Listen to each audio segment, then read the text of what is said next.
Good morning. Focus area based revision ക്ലാസ്സുകളിലേക്ക് എല്ലാവർക്കും സ്വാഗതം. മക്കളെ ഇന്ന് നമ്മൾ ഡിസ്കസ് ചെയ്യാൻ പോകുന്നത് പ്ലസ് 1 സുവോളജിയിലെ വളരെ പ്രധാനപ്പെട്ട ഒരു chapter breathing and exchange of gases. Breathing and exchange of gases. Exchange of gases. Breathing and exchange of gases. വളരെ പ്രധാനപ്പെട്ട ഒരു ചാപ്റ്റർ ആണ് കേട്ടോ. ആവറേജ് ലെങ്ത് മാത്രമുള്ള ചാപ്റ്റർ ആണ്. ഫോക്കസ് ഏരിയയിൽ വളരെ കുറച്ച് പോയിന്റുകളെ പഠിക്കാനുള്ളൂ, പക്ഷെ നന്നായിട്ട് മാർക്കിന് ചോദ്യങ്ങൾ വരുന്ന ഒരു ചാപ്റ്റർ ആണ് കേട്ടോ. Breathing and exchange of gases. ഇവിടെ നമ്മളോട് ആദ്യം പഠിക്കാൻ പറഞ്ഞത് നമ്മുടെ റെസ്പിറേറ്ററി പാത്വേ. നമ്മൾ ശ്വാസം ഉള്ളിലേക്ക് എടുത്തു കഴിഞ്ഞാൽ ശ്വാസം ഇങ്ങനെ പോകുന്ന റൂട്ട് ഉണ്ട്. External nostril, nasal passage, nasal cavity, pharynx, trachea, then primary bronchi, secondary bronchi, tertiary bronchi, initial bronchioles, terminal bronchioles, then alveoli. ഇതാണ് നമ്മൾ ശ്വാസം എടുത്ത ഉള്ളിലേക്ക് പോകുന്ന റൂട്ട്. ആ റൂട്ടിൽ വരുന്ന ഒന്ന് രണ്ട് ആളുകളെ കുറിച്ചാണ് നമുക്ക് ഡീറ്റെയിൽ ആയിട്ട് പഠിക്കാനുള്ളത്. മക്കൾ ശ്രദ്ധിക്കടാ, നമ്മുടെ ശ്വാസം എടുത്തു കഴിഞ്ഞാൽ അത് പോകുന്ന പൈപ്പ് ഉണ്ട്. ആ പൈപ്പിന്റെ പേര് ട്രക്കിയ എന്നാണ്, അല്ലെ? വിൻഡ് പൈപ്പ് എന്ന് വിളിക്കപ്പെടുന്ന ട്രക്കിയ. അപ്പൊ മക്കൾ ശ്രദ്ധിക്കടാ, ഇതാണ് ട്രക്കിയ കേട്ടോ. ഇതാണ് നമ്മൾ പഠിക്കുന്ന ട്രക്കിയ. വിൻഡ് പൈപ്പ് എന്ന് വിളിക്കപ്പെടുന്ന ട്രക്കിയ. ഇതാണ് ട്രക്കിയ. ഈ ട്രക്കിയയുടെ പ്രത്യേകത എന്താന്ന് ചോദിച്ചാൽ, ഈ ട്രക്കിയയുടെ തൊട്ടു മുകളിലായിട്ട് കാണപ്പെടുന്ന ഒരു ഓർഗൻ ഉണ്ട്. ട്രക്കിയയുടെ തൊട്ടു മുകളിലായി കാണപ്പെടുന്ന ഒരു ഓർഗൻ ഉണ്ട്. ഈ ഓർഗൻ ആണ് കേട്ടോ. ഈ ഓർഗന്റെ പേരാണ് ലാരിങ്സ്. എന്താ പേര്? Larynx. Vocal code, sound box എന്ന പലതരത്തിൽ പല പേരുകളിൽ അറിയപ്പെടുന്ന ആളാണ് ലാരിങ്സ്. നമ്മളെ ശബ്ദം ഉണ്ടാക്കാൻ വേണ്ടി സഹായിക്കുന്ന ആളാണ് ലാരിങ്സ്. അപ്പൊ മനസ്സിലാക്കുക, ട്രക്കിയയുടെ തൊട്ടു മുകളിലാണ് ആരുള്ളത്? ലാരിങ്സ് ഉള്ളത് കേട്ടോ. ട്രക്കിയയുടെ ആന്റീരിയർ എൻഡിലായിട്ടാണ് ആരുള്ളത്? ലാരിങ്സ് ഉള്ളത്. ആ ലാരിങ്സിന്റെ ഓപ്പണിംഗ് ഭാഗമാണ് മക്കളെ ഇതിലെ ഓപ്പണിംഗ് ഭാഗമാണ് ഇത്, വായ ഭാഗം അല്ലെ? ആ വായ ഭാഗത്തെ നമ്മൾ പൊതുവെ വിളിക്കാറുള്ള പേരാണ് ഗ്ലോട്ടിസ്. എന്താ വിളിക്കാറുള്ളത്? ഗ്ലോട്ടിസ്. അപ്പൊ ലാരിങ്സിന്റെ ഓപ്പണിംഗിന്റെ പേരാണ് glottis. Opening of larynx is called glottis. Opening of larynx is called glottis. നമ്മള് ശ്വാസം എടുക്കുമ്പോൾ ആ ശ്വാസം എയർ ആണ് ശരിക്കും ഇതുവഴി കയറി പോകേണ്ടത്. എന്നാൽ ഇതിന് തൊട്ടടുത്താണ് ആരുള്ളത്? നമ്മുടെ ഈസോഫാഗസ് അല്ലെ? നമ്മൾ ഫുഡ് കഴിച്ചാൽ പോകുന്ന പൈപ്പ് ഉള്ളത്. സ്വാഭാവികമായിട്ടും നമ്മൾ ഭക്ഷണം കഴിക്കുന്ന സമയത്ത് ഫുഡ് ഇതിലേക്ക് പോകാൻ ചാൻസ് ഉള്ളതുകൊണ്ട് അത് പ്രിവെന്റ് ചെയ്യാനും വേണ്ടി നമ്മളുടെ ഈ ഗ്ലോട്ടിസിനെ കവർ ചെയ്തുകൊണ്ട് ഒരു കാർട്ടിലേജസ് ഫ്ലാപ്പ് ഉണ്ട്. ആ കാർട്ടിലേജിനസ് ഫ്ലാപ്പിനെ നമ്മൾ വിളിക്കുന്ന പേരാണ് എപ്പിഗ്ലോട്ടിസ്. എന്താ വിളിക്കാറുള്ളത്? എപ്പിഗ്ലോട്ടിസ്.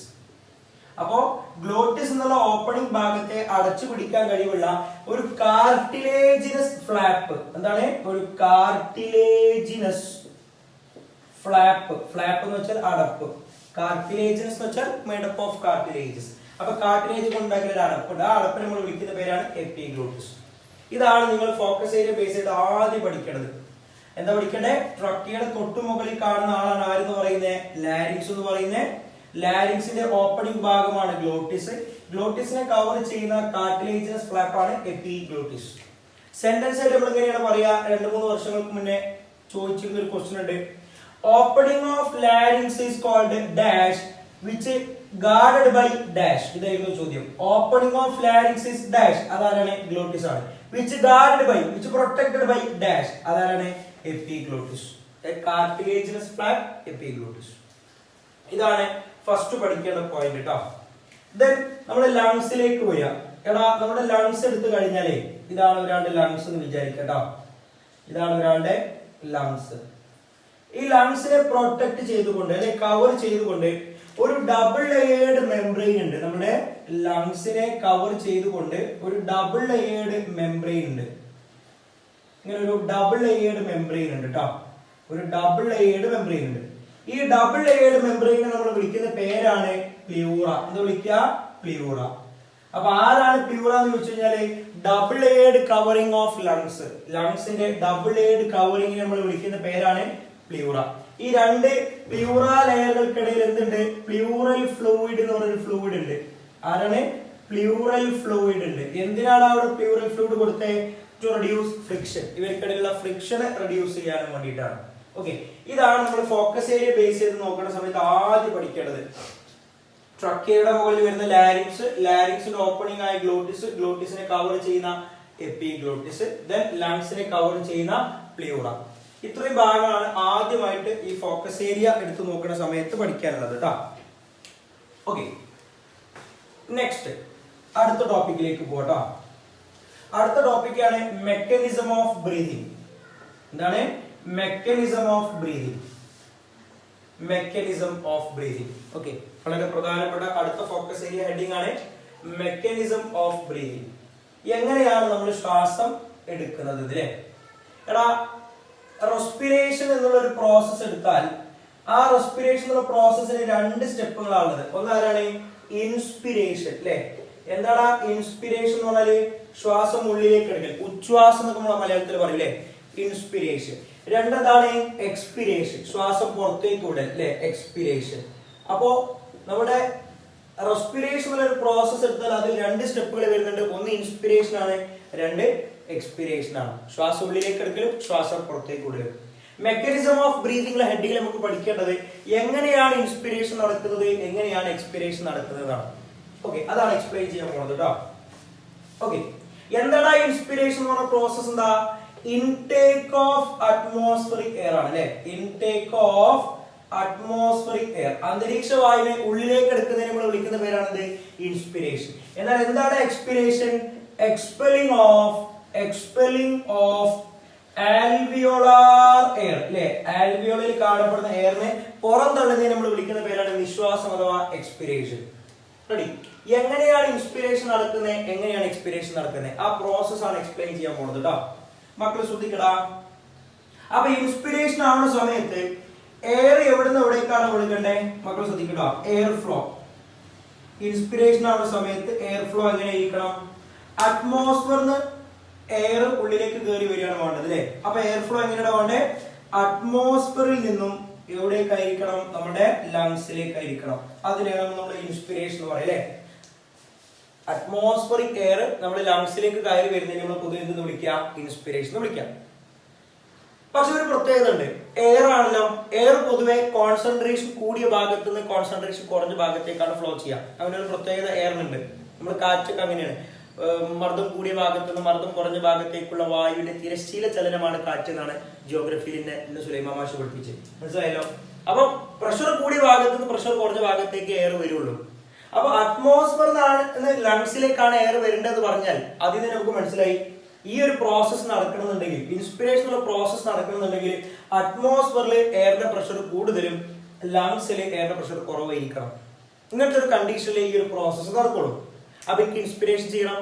രണ്ട് കാര്യങ്ങൾ എനിക്ക് ചെയ്യാൻ പറ്റും. ഒന്ന്, അറ്റ്മോസ്ഫിയറിലെ എയറിന്റെ പ്രഷർ അങ്ങോട്ട് കൂട്ടി കൊടുക്കുക, അല്ലെങ്കിൽ ലങ്സിലെ എയറിന്റെ പ്രഷർ കുറച്ചു കൊടുക്കുക. ഇതാണ് എന്റെ മുന്നിലുള്ള രണ്ട് ഓപ്ഷൻ.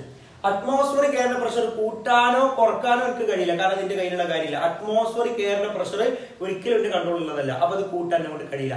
അപ്പൊ എനിക്ക് ആകെയുള്ള ഓപ്ഷൻ എന്താ? ലങ്സിലെ പ്രഷർ കുറക്കണം, അല്ലെ? എന്ത് കുറക്കണം? ലങ്സിലെ പ്രഷർ കുറക്കണം. ലങ്സിലെ പ്രഷർ എന്നുള്ളത് നമ്മൾ ഇൻട്രാ പൾമണറി പ്രഷർ എന്നാണ് പറയാ. എന്താ പറയാ? ഇൻട്രാ പൾമണറി പ്രഷർ എന്നാണ് പറയാട്ടോ. എന്താ പറയാ? ഇൻട്രാ പൾമണറി പ്രഷർ എന്നാണ് പറയാട്ടോ. ഇൻട്രാ പൾമണറി പ്രഷർ എന്നാണ് പറയാ. അപ്പൊ എന്ത് ചെയ്യണം? ഈ ഒരു പ്രോസസ് നടക്കണമെന്നുണ്ടെങ്കിൽ എന്ത് ചെയ്യണം? ഇൻട്രാ പൾമണറി പ്രഷർ എന്തായിരിക്കണം? കുറവായിരിക്കണം. ഇൻട്രാ പൾമണറി പ്രഷർ കുറവായിരിക്കണം. എപ്പോഴാണ് ലങ്സിന്റെ പ്രഷർ കുറയാ? ലങ്സിലെ എയറിന്റെ പ്രഷർ എപ്പോഴാണ് കുറയാ? നമ്മൾ ഒരു ഇക്വേഷൻ പഠിച്ചിട്ടുണ്ട്, അല്ലെ? Pressure is inversely proportional to volume. ഒരു ഇക്വേഷൻ നമ്മൾ പഠിച്ചിട്ടുണ്ട്, അല്ലെ? എവിടെയാണ്? ചാൾസ് ലോ, അല്ലെ? അതോ ബോയിൽസ് ലോ? ഏതാ? കെമിസ്ട്രിയിൽ പഠിച്ചിട്ടുണ്ടാവും, അല്ലെ? പിന്നെ അറ്റ് കോൺസ്റ്റന്റ് ടെമ്പറേച്ചർ, അതുകൊണ്ട് ബോയിൽസ് ലോ ആയിരിക്കും, അല്ലെ? Pressure is inversely proportional to volume. അപ്പൊ എനിക്ക് പ്രഷർ കുറക്കണം എന്നുണ്ടെങ്കിൽ എന്ത് ചെയ്യണം? വോളിയം കൂട്ടിയാൽ മതി, അല്ലെ? പ്രഷർ കുറക്കണം എന്നുണ്ടെങ്കിൽ വോളിയം കൂട്ടിയാൽ മതി, കാരണം ഇൻവേഴ്സ്ലി പ്രൊപ്പോർഷണൽ ആണ്. ലങ്സിന്റെ ഉള്ളിലത്തെ പ്രഷർ കുറക്കണം എന്നുണ്ടെങ്കിൽ എന്ത് ചെയ്യണം? ലങ്സിന്റെ വോളിയം കൂട്ടണം, അല്ലെ? അപ്പൊ എന്ത് കൂട്ടണം? Pulmonary volume. എന്ത് കൂട്ടണം? പൾമണറി വോളിയം കൂട്ടണം. പൾമണറി വോളിയം കൂട്ടണം. പൾമണറി വോളിയം എങ്ങനെയാണ് കൂട്ടുക? പൾമണറി വോളിയം, ലങ്സിന്റെ വോളിയം ഒരിക്കലും എനിക്ക് നേരിട്ട് കൂട്ടാൻ കഴിയില്ല. എനിക്ക് പൾമണറി വോളിയം കൂട്ടണം, പക്ഷെ ഒരിക്കലും പൾമണറി വോളിയം നേരിട്ട് കൂട്ടാൻ, ലങ്സിന്റെ വോളിയം നേരിട്ട് കൂട്ടാൻ എനിക്ക് കഴിയില്ല. പക്ഷെ വലിയൊരു പ്രത്യേകത എന്താണെന്ന് ചോദിച്ചു കഴിഞ്ഞാല് ലങ്സ് എന്ന ആൾ ഇരിക്കുന്നത് എവിടെയാണ് അറിയോ? നമ്മുടെ തൊറാസിക് ക്യാവിറ്റി എന്നുള്ളൊരു എയർ ടൈറ്റ് ചേംബറിനുള്ളിലാണ്. തൊറാസിക് ക്യാവിറ്റി എന്ന ഒരു എയർ ടൈറ്റ് ചേംബറിനുള്ളിലാണ് ആരിയ്ക്കുന്നത്? നമ്മുടെ ലങ്സ് ഇരിക്കുന്നത്. സ്വാഭാവികമായിട്ടും ഈ തൊറാസിക് ക്യാവിറ്റിയുടെ വോളിയം കൂടിയാൽ ഓട്ടോമാറ്റിക്കലി അതിനുള്ളിൽ ഇരിക്കുന്ന ലങ്സും വലുതാവും. തൊറാസിക് ക്യാവിറ്റി വലുതായാൽ ഓട്ടോമാറ്റിക്കലി അതിനുള്ളിൽ ഇരിക്കുന്ന ലങ്സും വലുതാവും. അപ്പൊ എനിക്ക് ലങ്സിന്റെ വോളിയം കൂട്ടണമെന്നുണ്ടെങ്കിൽ എന്ത് ചെയ്താൽ മതി? ടോട്ടൽ തൊറാസിക് ക്യാവിറ്റിയുടെ വോളിയം കൂട്ടിയാൽ മതി. അപ്പൊ എന്ത് കൂട്ടിയാൽ മതി? തൊറാസിക് ക്യാവിറ്റിയുടെ വോളിയം കൂട്ടിയാൽ മതി. ഇപ്പൊ നമ്മൾ പറയാ വോളിയം ഓഫ് തൊറാസിക് ക്യാവിറ്റി അല്ലെ, വോളിയം ഓഫ് തൊറാസിക് ക്യാവിറ്റി കൂട്ടിയാൽ മതി. വോളിയം ഓഫ് തൊറാസിക് ക്യാവിറ്റി കൂട്ടിയാൽ ഓട്ടോമാറ്റിക്കലി എന്ത് കൂടും? ലങ്സിന്റെ വോളിയം കൂടും. ലങ്സിന്റെ വോളിയം കൂടിയാൽ ഓട്ടോമാറ്റിക്കലി അവിടുത്തെ പ്രഷർ കുറയും. പ്രഷർ ഏതിനേക്കാൾ കുറയും? അറ്റ്മോസ്ഫിയറിനേക്കാൾ കുറയും. അപ്പൊ നമ്മൾ വിചാരിച്ച മാതിരി എയർ ഒഴുകും, എയർ ഫ്ലോ ചെയ്യും. അതാണ് നമ്മൾ ഇൻസ്പിറേഷൻ ചെയ്യാൻ ഉദ്ദേശിച്ചത്. ആ രൂപത്തിലാണ് നമ്മൾ എന്ത് ചെയ്യുക? ഇൻസ്പിറേഷൻ ചെയ്യാം. റെഡി ആണല്ലോ? അപ്പൊ എനിക്ക് എന്താ ചെയ്യേണ്ടതാ? തൊറാസിക് ക്യാവിറ്റിയുടെ വോളിയം കൂട്ടണം. അതാണ് ഇപ്പൊ എന്റെ അൾട്ടിമേറ്റ് എയിം. തൊറാസിക് ക്യാവിറ്റിയുടെ വോളിയം കൂട്ടണം. എടാ തൊറാസിക് ക്യാവിറ്റി എന്ന് പറഞ്ഞാൽ ആരാ? ഇതാണ് തൊറാസിക് ക്യാവിറ്റി എന്ന ഭാഗം. നോക്കിയേ, മുകൾ ഭാഗത്ത് ഷോൾഡർ ആണ് വരുന്നത്. ഒരിക്കലും ഷോൾഡർ അനക്കതുകൊണ്ട് വോളിയം മാറൂല. ഡോർസൽ സൈഡിലെ ആന്റീരിയർ ഷോൾഡർ ആണ്, ഡോർസൽ സൈഡിൽ വെർട്ടിബ്രൽ കോൾ ആണ് വരുന്നത്. നമ്മളിങ്ങനെ അനങ്ങിയതുകൊണ്ട് ഒരിക്കലും വോളിയം മാറൂല. ഫ്രണ്ട് ഭാഗത്ത് സ്റ്റേർണം മാറലാണ് വരുന്നത്, പൊക്കാൻ കഴിയില്ല. സൈഡിൽ റിബ്സ് ആണ് വരുന്നത്. റിബ്സിന് എന്താ വേണമെങ്കിൽ ചെയ്യാൻ പറ്റും. പോസ്റ്റീരിയർ ഭാഗത്ത് ഡയഫ്രം ആണ് വരുന്നത്. ഡയഫ്രത്തെ എന്തെങ്കിലും ചെയ്യാൻ പറ്റും. രണ്ടേ ആളുകളെ മാറ്റാൻ പറ്റുള്ളൂ, അനക്കാൻ പറ്റുള്ളൂ. ഒന്നാരാ? ഡയഫ്രം. രണ്ടാരാ? റിബ്സ്. നോക്കടാ, ഇതാണ് എന്റെ തൊറാസിക് ക്യാവിറ്റി എന്ന് വിചാരിക്കാം. ഇതാണ് തൊറാസിക് ക്യാവിറ്റി എന്ന് വിചാരിക്കാം. ഞാൻ എന്താ ചെയ്യാ അറിയോ? തൊറാസിക് ക്യാവിറ്റിയുടെ താഴെ ഭാഗത്ത് വരുന്ന ആള് നോക്കടാ, ഞാൻ ഇവിടെ വെച്ചിരുന്ന ഡയഗ്രം വാങ്ങിച്ചു ഇല്ലേ? ശ്രദ്ധിക്കടാ, ഇതാണ് എന്റെ ലങ്സ് കേട്ടോ. ഈ ലങ്സിന്റെ ബേസ് ഭാഗത്ത് തമ്മിൽ അറ്റാച്ച് ചെയ്തുകൊണ്ട് ഒരു സാധനം കാണാം. അതിനെയാണ് നമ്മൾ പൊതുവെ എന്തെന്ന് വിളിക്കാറുള്ളത്? ഡയഫ്രം എന്ന് വിളിക്കാറുള്ളത്. അപ്പൊ ഇങ്ങനെയാണ് ശരിക്കും ഡയഫ്രം കാണാം. ഇതിന്മേലാണ് ശരിക്കും നമ്മൾ എന്ത് ഇരിക്കുന്നുണ്ടാവുക? ലങ്സ് ഇരിക്കുന്നുണ്ടാവുക. അപ്പൊ നിങ്ങൾ ആലോചിച്ച് നോക്കിയേ, ഇങ്ങനെയുള്ള ഡയഫ്രം ഇങ്ങോട്ട് താഴോട്ട് വന്നാലോ? ഡയഫ്രം ഇങ്ങോട്ട് താഴോട്ട് വന്നാലോ? നോക്കിയേ, ഇതാണ് തൊറാസിക് ക്യാവിറ്റിയുടെ ഒറിജിനൽ വോളിയം എന്ന് വിചാരിക്കണം കേട്ടോ. ഇങ്ങനെയാണ് തൊറാസിക് ക്യാവിറ്റി ആദ്യം ഉണ്ടായിരുന്നത്. അങ്ങനെ ഉണ്ടായിരുന്ന തൊറാസിക് ക്യാവിറ്റിയുടെ ഡയഫ്രത്തെ ഞാൻ താഴോട്ട് പിടിച്ചു വലിച്ചുകൊണ്ടുവന്നു. സ്വാഭാവികമായിട്ടും ഇങ്ങനെ തേങ്ങാപ്പൂട് പോലെ ഇങ്ങനെ ഉണ്ടായിരുന്ന സാധനം ഞാൻ ഇങ്ങനെ നിവർത്തിയെടുത്തു, ഫ്ലാറ്റൻ ചെയ്തെടുത്തു. അപ്പൊ ഇപ്പൊ തൊറാസിക് ക്യാവിറ്റി എങ്ങനെയാണ് ഉള്ളത്? ഇങ്ങനെയുള്ളത് അല്ലെ. പണ്ട് എങ്ങനെ ഉണ്ടായിരുന്നത്? ഇങ്ങനെ ഉണ്ടായിരുന്നത്. എന്നാൽ ഇപ്പൊ എങ്ങനെയുള്ളത്? ഇങ്ങനെയുള്ളത്. സ്വാഭാവികമായിട്ട് ഇത്ര സ്പേസ് എയർ കിട്ടിയില്ലേ? ഒരു ചന്ദ്രക്കലന്റെ പോലെ ഇങ്ങനെ കുറച്ച് സ്പേസ് എയർ കിട്ടിയില്ലേ? അഥവാ വോളിയം ഓഫ് തൊറാസിക് ക്യാവിറ്റി കൂടി. ഞാൻ എന്താ ചെയ്തടാ? എന്റെ ഡയഫ്രത്തെ ഞാൻ എന്ത് ചെയ്തു? ഫ്ലാറ്റൻ ചെയ്തു അല്ലെ. എന്റെ ഡയഫ്രത്തെ ഞാൻ എന്ത് ചെയ്തു? ഫ്ലാറ്റൻ ചെയ്തു അല്ലെ. എന്ത് ചെയ്തു? ഫ്ലാറ്റൻ ചെയ്തു. ഡയഫ്രത്തെ ഞാൻ ഫ്ലാറ്റൻ ചെയ്തു. അപ്പൊ എന്റെ തൊറാസിക് ക്യാവിറ്റിയുടെ വോളിയം കൂടിയേ. എങ്ങോട്ടാ കൂടിയേ? താഴോട്ടാണ് കൂടിയത്. നമ്മുടെ ബോഡിയിൽ രണ്ട് ഡയറക്ഷൻ ആണത്. ഒന്ന് ഏതാ അറിയോ? Anterior posterior. കേട്ടോ, ഇതാണ് ആന്റീരിയോ പോസ്റ്റീരിയർ ഡയറക്ഷൻ. ഇതാണ് ഡോർസോ വെൻട്രൽ ഡയറക്ഷൻ. രണ്ട് ഡയറക്ഷൻ നമ്മുടെ ബോഡിയിൽ ഉള്ളത് കേട്ടോ. ഒന്നാരാ anterior posterior, രണ്ടാരാ dorso ventral. Diaphragm താഴോട്ട് വന്നു എന്ന് പറഞ്ഞാൽ ഏത് ഡയറക്ഷനിലാണ് കൂടുന്നത്? ആന്റീരിയോ പോസ്റ്റീരിയർ ഡയറക്ഷനിൽ വോളിയം ഓഫ് തൊറാസിക് ക്യാവിറ്റി കൂടി. കേട്ടോ, അപ്പൊ ഇങ്ങനെ ഉണ്ടായിരുന്ന തൊറാസിക് ക്യാവിറ്റി ഇപ്പൊ എങ്ങനെയായി? ഇങ്ങനെയായി. രണ്ടാമത്തെ കാര്യം, ഞാൻ എന്റെ റിബ്സിനെ റേസ് ചെയ്തു. ഞാൻ എന്ത് ചെയ്തു? എന്റെ റിബ്സിനെ റേസ് ചെയ്തു. എന്ത് ചെയ്തു? പറ. എന്റെ റിബ്സിനെ ഞാൻ റേസ് ചെയ്തു, പൊക്കിയെടുത്തു. റിബ്സ് പൊങ്ങി കഴിഞ്ഞാൽ എന്താണ് സംഭവിക്കുക? റിബ്സ് റേസ് ചെയ്താൽ എന്താ സംഭവിക്കുക? ഇങ്ങനെ നിരുന്ന റിബ്സ് ഇങ്ങനെ പൊങ്ങി കഴിഞ്ഞാൽ ഇത്ര സ്പേസ് എയർ കിട്ടിയില്ലേ? അഥവാ വോളിയം ഓഫ് തൊറാസിക് ക്യാവിറ്റി കൂടിയില്ലേ? ഏത് ഡയറക്ഷനിലാണ് കൂടിയേ? ഡോർസോ വെൻട്രൽ ഡയറക്ഷനിൽ കൂടി. അഥവാ ഈ ഒരു ഡയറക്ഷനിലേക്ക് കൂടെ വോളിയം ഓഫ് തൊറാസിക് ക്യാവിറ്റി കൂടി. മനസ്സിലായോ? അപ്പൊ പണ്ട് എങ്ങനെ ഉണ്ടായിരുന്നേ? ഈ വലിപ്പം ഉണ്ടായിരുന്ന തൊറാസിക് ക്യാവിറ്റിക്ക് ഇപ്പോ എന്ത് വലിപ്പമുണ്ട്? ഈ വലിപ്പമുണ്ട് എന്ന് പറഞ്ഞാൽ നീളവും കൂടി വീതിയും കൂടി. അഥവാ ടോട്ടലി തൊറാസിക് ക്യാവിറ്റിയുടെ വോളിയം കൂടി. അപ്പൊ ഇതാണ് ഞാൻ ചെയ്ത പരിപാടി. ഇനി ഞാൻ ചെയ്ത പരിപാടി മൊത്തത്തിൽ ഒന്ന് പറഞ്ഞു കേട്ടോ. നോക്കടാ, എങ്ങനെയാണ് ഇൻസ്പിറേഷൻ നടക്കുക പറയുമ്പോൾ കേട്ടോ. എങ്ങനെ ഇൻസ്പിറേഷൻ നടക്കുക? ആദ്യത്തെ പരിപാടി, ഞാൻ ഡയഫ്രത്തെ ഫ്ലാറ്റൻ ചെയ്യുന്നു. അപ്പൊ വോളിയം ഓഫ് തൊറാസിക് ക്യാവിറ്റി കൂടുന്നു. ഏത് ഡയറക്ഷനിലാണ്? ആന്റീരിയോ പോസ്റ്റീരിയർ ഡയറക്ഷൻ വോളിയം കൂടുന്നു അല്ലെ. ഞാൻ ഡയഫ്രത്തെ ഫ്ലാറ്റൻ ചെയ്യുന്നു. അപ്പോ ആന്റീരിയോ പോസ്റ്റീരിയർ ഡയറക്ഷനിൽ തൊറാസിക് ക്യാവിറ്റി വോളിയം കൂടുന്നു. രണ്ട്, ഞാൻ റിബ്സിനെ എന്ത് ചെയ്യുന്നു? റേസ് ചെയ്യുന്നു. അപ്പോ വോളിയം ഓഫ് തൊറാസിക് ക്യാവിറ്റി കൂടുന്നു. ഏത് ഡയറക്ഷനിൽ? ഡോർസോ വെൻട്രൽ ഡയറക്ഷനിൽ വോളിയം ഓഫ് thoracic cavity കൂടുന്നു. ഇങ്ങനെ രണ്ട് നിരക്കിൽ ഞാൻ എന്ത് ചെയ്തു? വോളിയം ഓഫ് thoracic cavity കൂട്ടി. വോളിയം ഓഫ് thoracic cavity കൂട്ടിയാൽ ഓട്ടോമാറ്റിക്കലി അതിനുള്ളിരിക്കുന്ന ലങ്സിന്റെ വോളിയവും കൂടും. ലങ്സിന്റെ വോളിയം കൂടിയാൽ ലങ്സിനുള്ളിലെ പ്രഷർ കുറയും. അപ്പൊ പ്രഷർ കൂടുതൽ എവിടെ ഉണ്ടാവുക? അറ്റ്മോസ്ഫിയറിൽ. കുറവ് എവിടെ ഉണ്ടാവുക? ലങ്സിൽ. അപ്പൊ എന്ത് ചെയ്യും? എയർ എവിടുന്ന് കൊടുക്കും? അറ്റ്മോസ്ഫിയറിന് ലങ്സിലേക്ക് കൊടുക്കും. This process is called inspiration. അപ്പൊ നിങ്ങളോട് ചോദിക്കും എങ്ങനെയാണ് ഇൻസ്പിരേഷൻ നടക്കുക? അപ്പൊ എന്റെ മക്കൾ പറയണം, ഇൻസ്പിരേഷൻ നടക്കാൻ വേണ്ട കണ്ടീഷൻസ് എന്ന് പറയുന്നത് ഡയഫ്രം ഫ്ലാറ്റൻ ചെയ്യണം, റിബ്സ് റേസ് ചെയ്യണം, വോളിയം ഓഫ് thoracic cavity കൂടണം, വോളിയം ഓഫ് ലങ്സ് കൂടണം, ഇൻട്രാ പൾമണറി പ്രഷർ കുറയണം. അപ്പൊ എയർ അറ്റ്മോസ്ഫിയറിൽ ലങ്സിലേക്ക് ഒഴുകിക്കൊള്ളും. അതിനെയാണ് ഞങ്ങൾ എന്തെന്ന് വിളിക്കാറുള്ളത് എന്ന് പറയണം? ഇൻസ്പിരേഷൻ എന്ന് വിളിക്കാറുള്ളത് എന്ന് പറയണം. ക്ലിയർ ആണല്ലോ? ഇത്രയേ ഉള്ളൂ ഇൻസ്പിരേഷൻ എന്നുള്ള പ്രോസസ്. ഇൻസ്പിരേഷൻ മനസ്സിലായ ഒരാൾക്ക് എക്സ്പിരേഷൻ ഒരു പണിയുമില്ല. ഇത് നേരെ പൊറാട്ട മറിച്ചാൽ കിട്ടാൽ എക്സ്പിരേഷൻ ആയി. എന്താണ് എക്സ്പിരേഷൻ എന്ന് പറഞ്ഞാല്? എക്സ്പിരേഷൻ എന്താ? ഉള്ളിലുള്ള എയർ പുറത്തേക്കാ വരുന്നത്. അപ്പൊ എയർ ഫ്ലോ എങ്ങനെ ഇരിക്കണം? ലങ്സിൽ നിന്നും അറ്റ്മോസ്ഫിയറിലേക്ക് ഇരിക്കണം. എങ്ങനെ ഇരിക്കണം? ലങ്സ് ടു അറ്റ്മോസ്ഫിയർ ആയിരിക്കണം അല്ലെ? അപ്പോഴാണ് നമ്മൾ അതിനെ എക്സ്പിരേഷൻ എന്ന് പറയാം അല്ലെ? എക്സ്പെല്ലിംഗ് ഓഫ് ആൽവിയോള അറിയണം. ആൽവിയോളൈന്റെ ഉള്ളിൽ കാണുന്ന എയർ പുറത്തേക്ക് പോലെ. അപ്പൊ ലങ്സിൽ നിന്ന് അറ്റ്മോസ്ഫിയർക്കാ പോട്ടെ. അപ്പൊ എന്റെ മക്കള് പറ, എന്താ കണ്ടീഷൻ? ഒന്നെങ്കിൽ ഞാൻ ലങ്സിലെ പ്രഷർ കൂട്ടണം, അല്ലെങ്കിൽ അറ്റ്മോസ്ഫിയറിന്റെ പ്രഷർ കുറക്കണം. അറ്റ്മോസ്ഫിയറിന്റെ പ്രഷർ എനിക്ക് കുറക്കാൻ കഴിയില്ലല്ലോ. അപ്പൊ ഞാൻ ലങ്സിലത്തെ പ്രഷർ കൂട്ടണം, അഥവാ ഇൻട്രാ പൾമണറി പ്രഷർ കൂട്ടണം. എടാ, ഇൻട്രാ പൾമണറി പ്രഷർ ഞാൻ എങ്ങനെ കൂട്ടുക?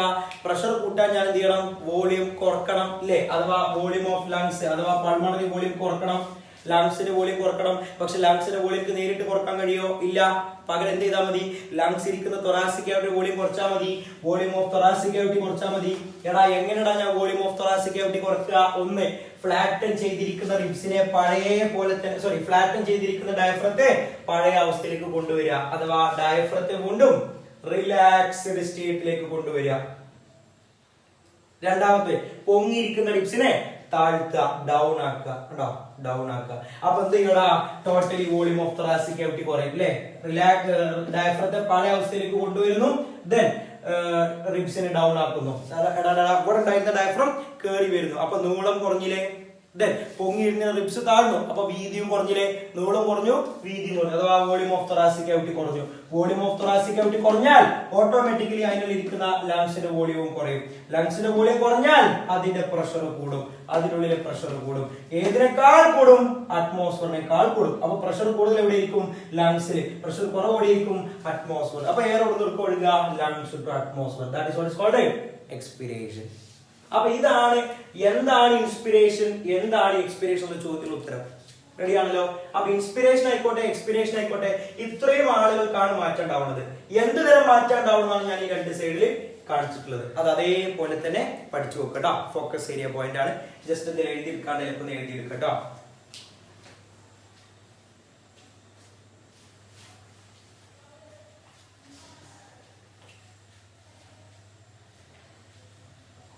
ഓക്കെ, അടുത്ത ടോപ്പിക്കിലേക്ക് പോകണ്ട. അടുത്ത ഫോക്കസ് ഏരിയ പോയിന്റ് ഇതിപ്പോ മെക്കാനിസം ഓഫ് ബ്രീതിങ് എന്നുള്ള ഹെഡിങ് ആണ് കേട്ടോ. അതിന്റെ താഴെ വരുന്ന രണ്ട് സ്റ്റെപ്പുകളായിരുന്നു ഇൻസ്പിരേഷനും എക്സ്പിരേഷനും.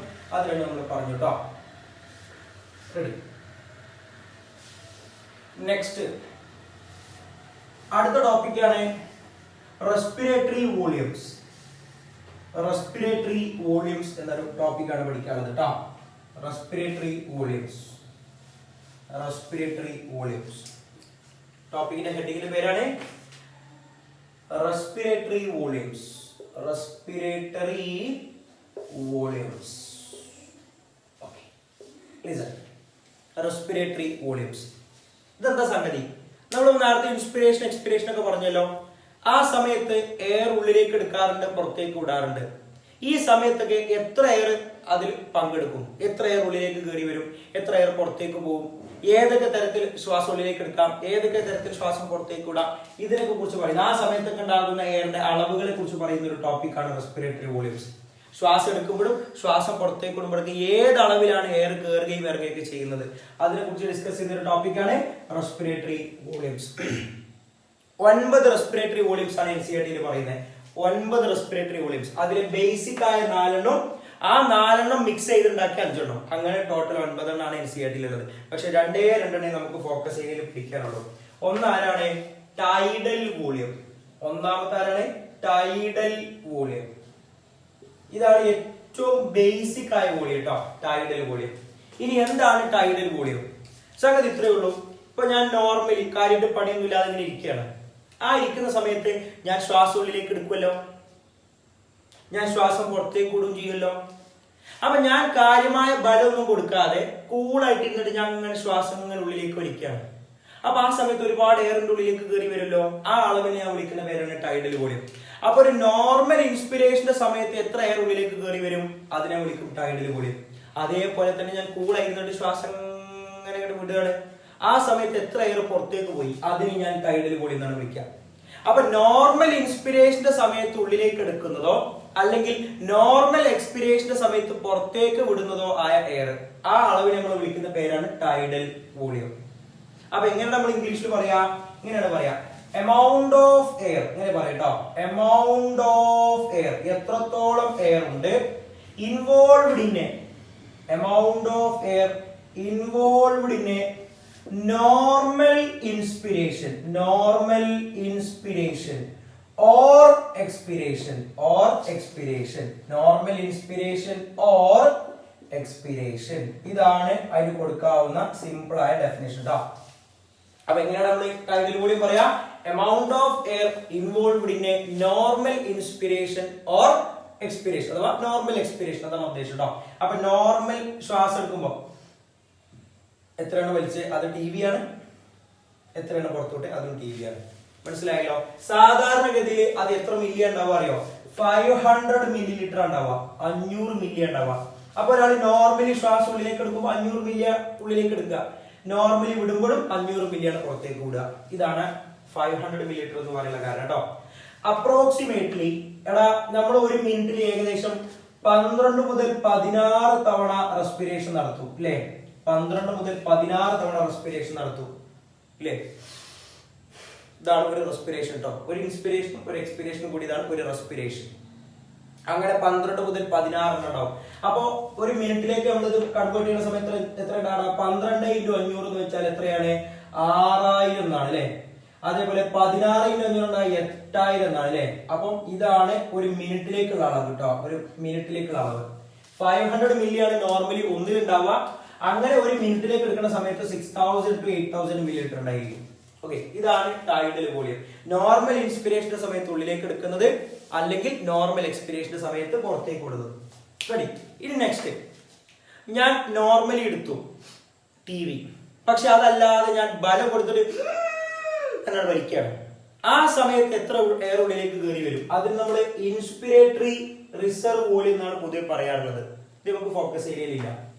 അതേപോലെ ഞാൻ വലിച്ചു വെച്ചു, എന്നിട്ട് ഞാൻ പതുക്കെ നോർമലി വിടുകയാണ്. അതിന് നമ്മൾ എന്താ വിളിക്കുക? ടി വി എന്നാ വിളിക്കുക. അതിനുശേഷം ഞാൻ ഫോഴ്സ് അങ്ങനെ വിടുകയാണ്. അങ്ങനെ വിടുന്ന സമയത്ത് പുറത്ത് വരും നമ്മൾ എക്സ്പിരേറ്ററി റിസർവ് വോളിയം എന്നാണ് വിളിക്കുക, ERV എന്നാ വിളിക്കുക. അപ്പൊ ഞാൻ ഒന്നുകൂടി പറയാം, ഇത് രണ്ട് ഫോക്കസ് ഏരിയയിൽ ഇല്ല കേട്ടോ, പക്ഷെ ഇത് കിട്ടിയെങ്കിലേ അടുത്ത് പറയാൻ പറ്റുള്ളൂ. നോക്കടാ, ഞാൻ നോർമലി എടുത്തു T V IRV, T V ERV. മനസ്സിലായല്ലോ? ഓക്കെ, അങ്ങനെ ഞാൻ ERV പുറത്തേക്ക് വിടുകയാണ്, ഫോഴ്സ് ചെയ്ത് എയർ പുറത്തേക്ക് വിടുകയാണ്. എന്നാണ് വിട്ടു. അപ്പോഴും നമ്മളെ ലങ്സ് കാലിയാകുന്നില്ല, കുറച്ച് എയർ അപ്പോഴും നമ്മുടെ ലങ്സിനുള്ളിൽ ബാക്കി ഉണ്ടാവും. നമ്മൾ എത്ര ഫോഴ്സ് ചെയ്ത് പുറത്തേക്ക് വിട്ടാലും കുറച്ച് എയർ അവിടെ ബാക്കി ഉണ്ടാവും. ആ ബാക്കി ഉണ്ടാവുന്ന എയർ ആണ് നമ്മുടെ രണ്ടാമത്തെ ഫോക്കസ് ഏരിയ പോയിന്റ്. അതിന് നമ്മൾ വിളിക്കുന്ന പേരാണ് റെസിഡുവൽ വോളിയം. എന്താ വിളിക്കുക? Residual volume. ടൈഡൽ വോളിയം നമ്മൾ ഷോർട്ട് ആക്കിയിട്ട് എപ്പോഴും ടി വി എന്നാ പറയാറുള്ളത് കേട്ടോ. റെസിഡുവൽ വോളിയത്തെ എപ്പോഴും നമ്മൾ ഷോർട്ട് ആക്കിയിട്ട് RV എന്നാ പറയാറുള്ളത്. അപ്പൊ എന്താ RV എന്ന് പറഞ്ഞാല്, ഞാൻ ഫോഴ്സിബിൾ എക്സ്പിരേഷൻ നടത്തി എന്നിട്ടും ലങ്സിൽ എത്ര എയർ ബാക്കിയുണ്ട്, അത് നമ്മൾ വിളിക്കുന്ന പേരാണ് റെസിഡുവൽ വോളിയം. ഇംഗ്ലീഷിൽ നമ്മൾ എങ്ങനെയാണ് പറയാ? Amount of air, amount of air remaining in lungs അല്ലെ? Amount of air remaining in lungs അല്ലെ? Amount of air remaining in lungs. എന്തിനു ശേഷം? ആഫ്റ്റർ എ, എന്തിനു ശേഷം? After a forcible expiration, after a forcible expiration. ഞാൻ force ചെയ്ത് air പുറത്തേക്ക് വിട്ടു, എന്നിട്ടും എത്ര എയർ ലങ്സിൽ ബാക്കിയുണ്ട്, അത് നമ്മൾ വിളിക്കുന്ന പേരാണ് റെസിഡുവൽ വോളിയം അഥവാ RV. Amount of air remaining lungs after a forcible expiration. Ready ആണല്ലോ? ഇതാണ് റെസ്പിറേറ്ററി വോളിയംസ് എന്നുള്ള നമ്മുടെ ഫോക്കസ് ഏരിയ പോയിന്റ് എന്ന് നമുക്ക് പറയാനുള്ളത്. രണ്ട് വോളിയംസേ പഠിക്കാനുള്ളൂ. ഒന്ന് ടൈഡൽ വോളിയം, രണ്ട് റെസിഡുവൽ വോളിയം. ടൈഡൽ വോളിയം എന്ന് വെച്ചാൽ amount of air involved in a normal inspiration or normal expiration. Residual volume എന്ന് വെച്ചാൽ amount of air remaining length after a forcible expiration. ഇതിന്റെ അളവ് എന്ന് വെച്ചാൽ ഏകദേശം 1100 മുതൽ 1200 മില്ലി ലിറ്റർ ഉണ്ടാവും കേട്ടോ. 1100 മുതൽ 1200 വരെ, 1100 to 1200 മില്ലി ലിറ്റർ ഉണ്ടാവുക. ഓക്കെ, ഇതാണ് അടുത്ത ഫോക്കസ് ഏരിയ പോയിന്റ് കേട്ടോ. എന്തെങ്കിലും എഴുതിയിരിക്കുകയാണെങ്കിൽ എഴുതിയിരിക്കട്ടെ മക്കളെ.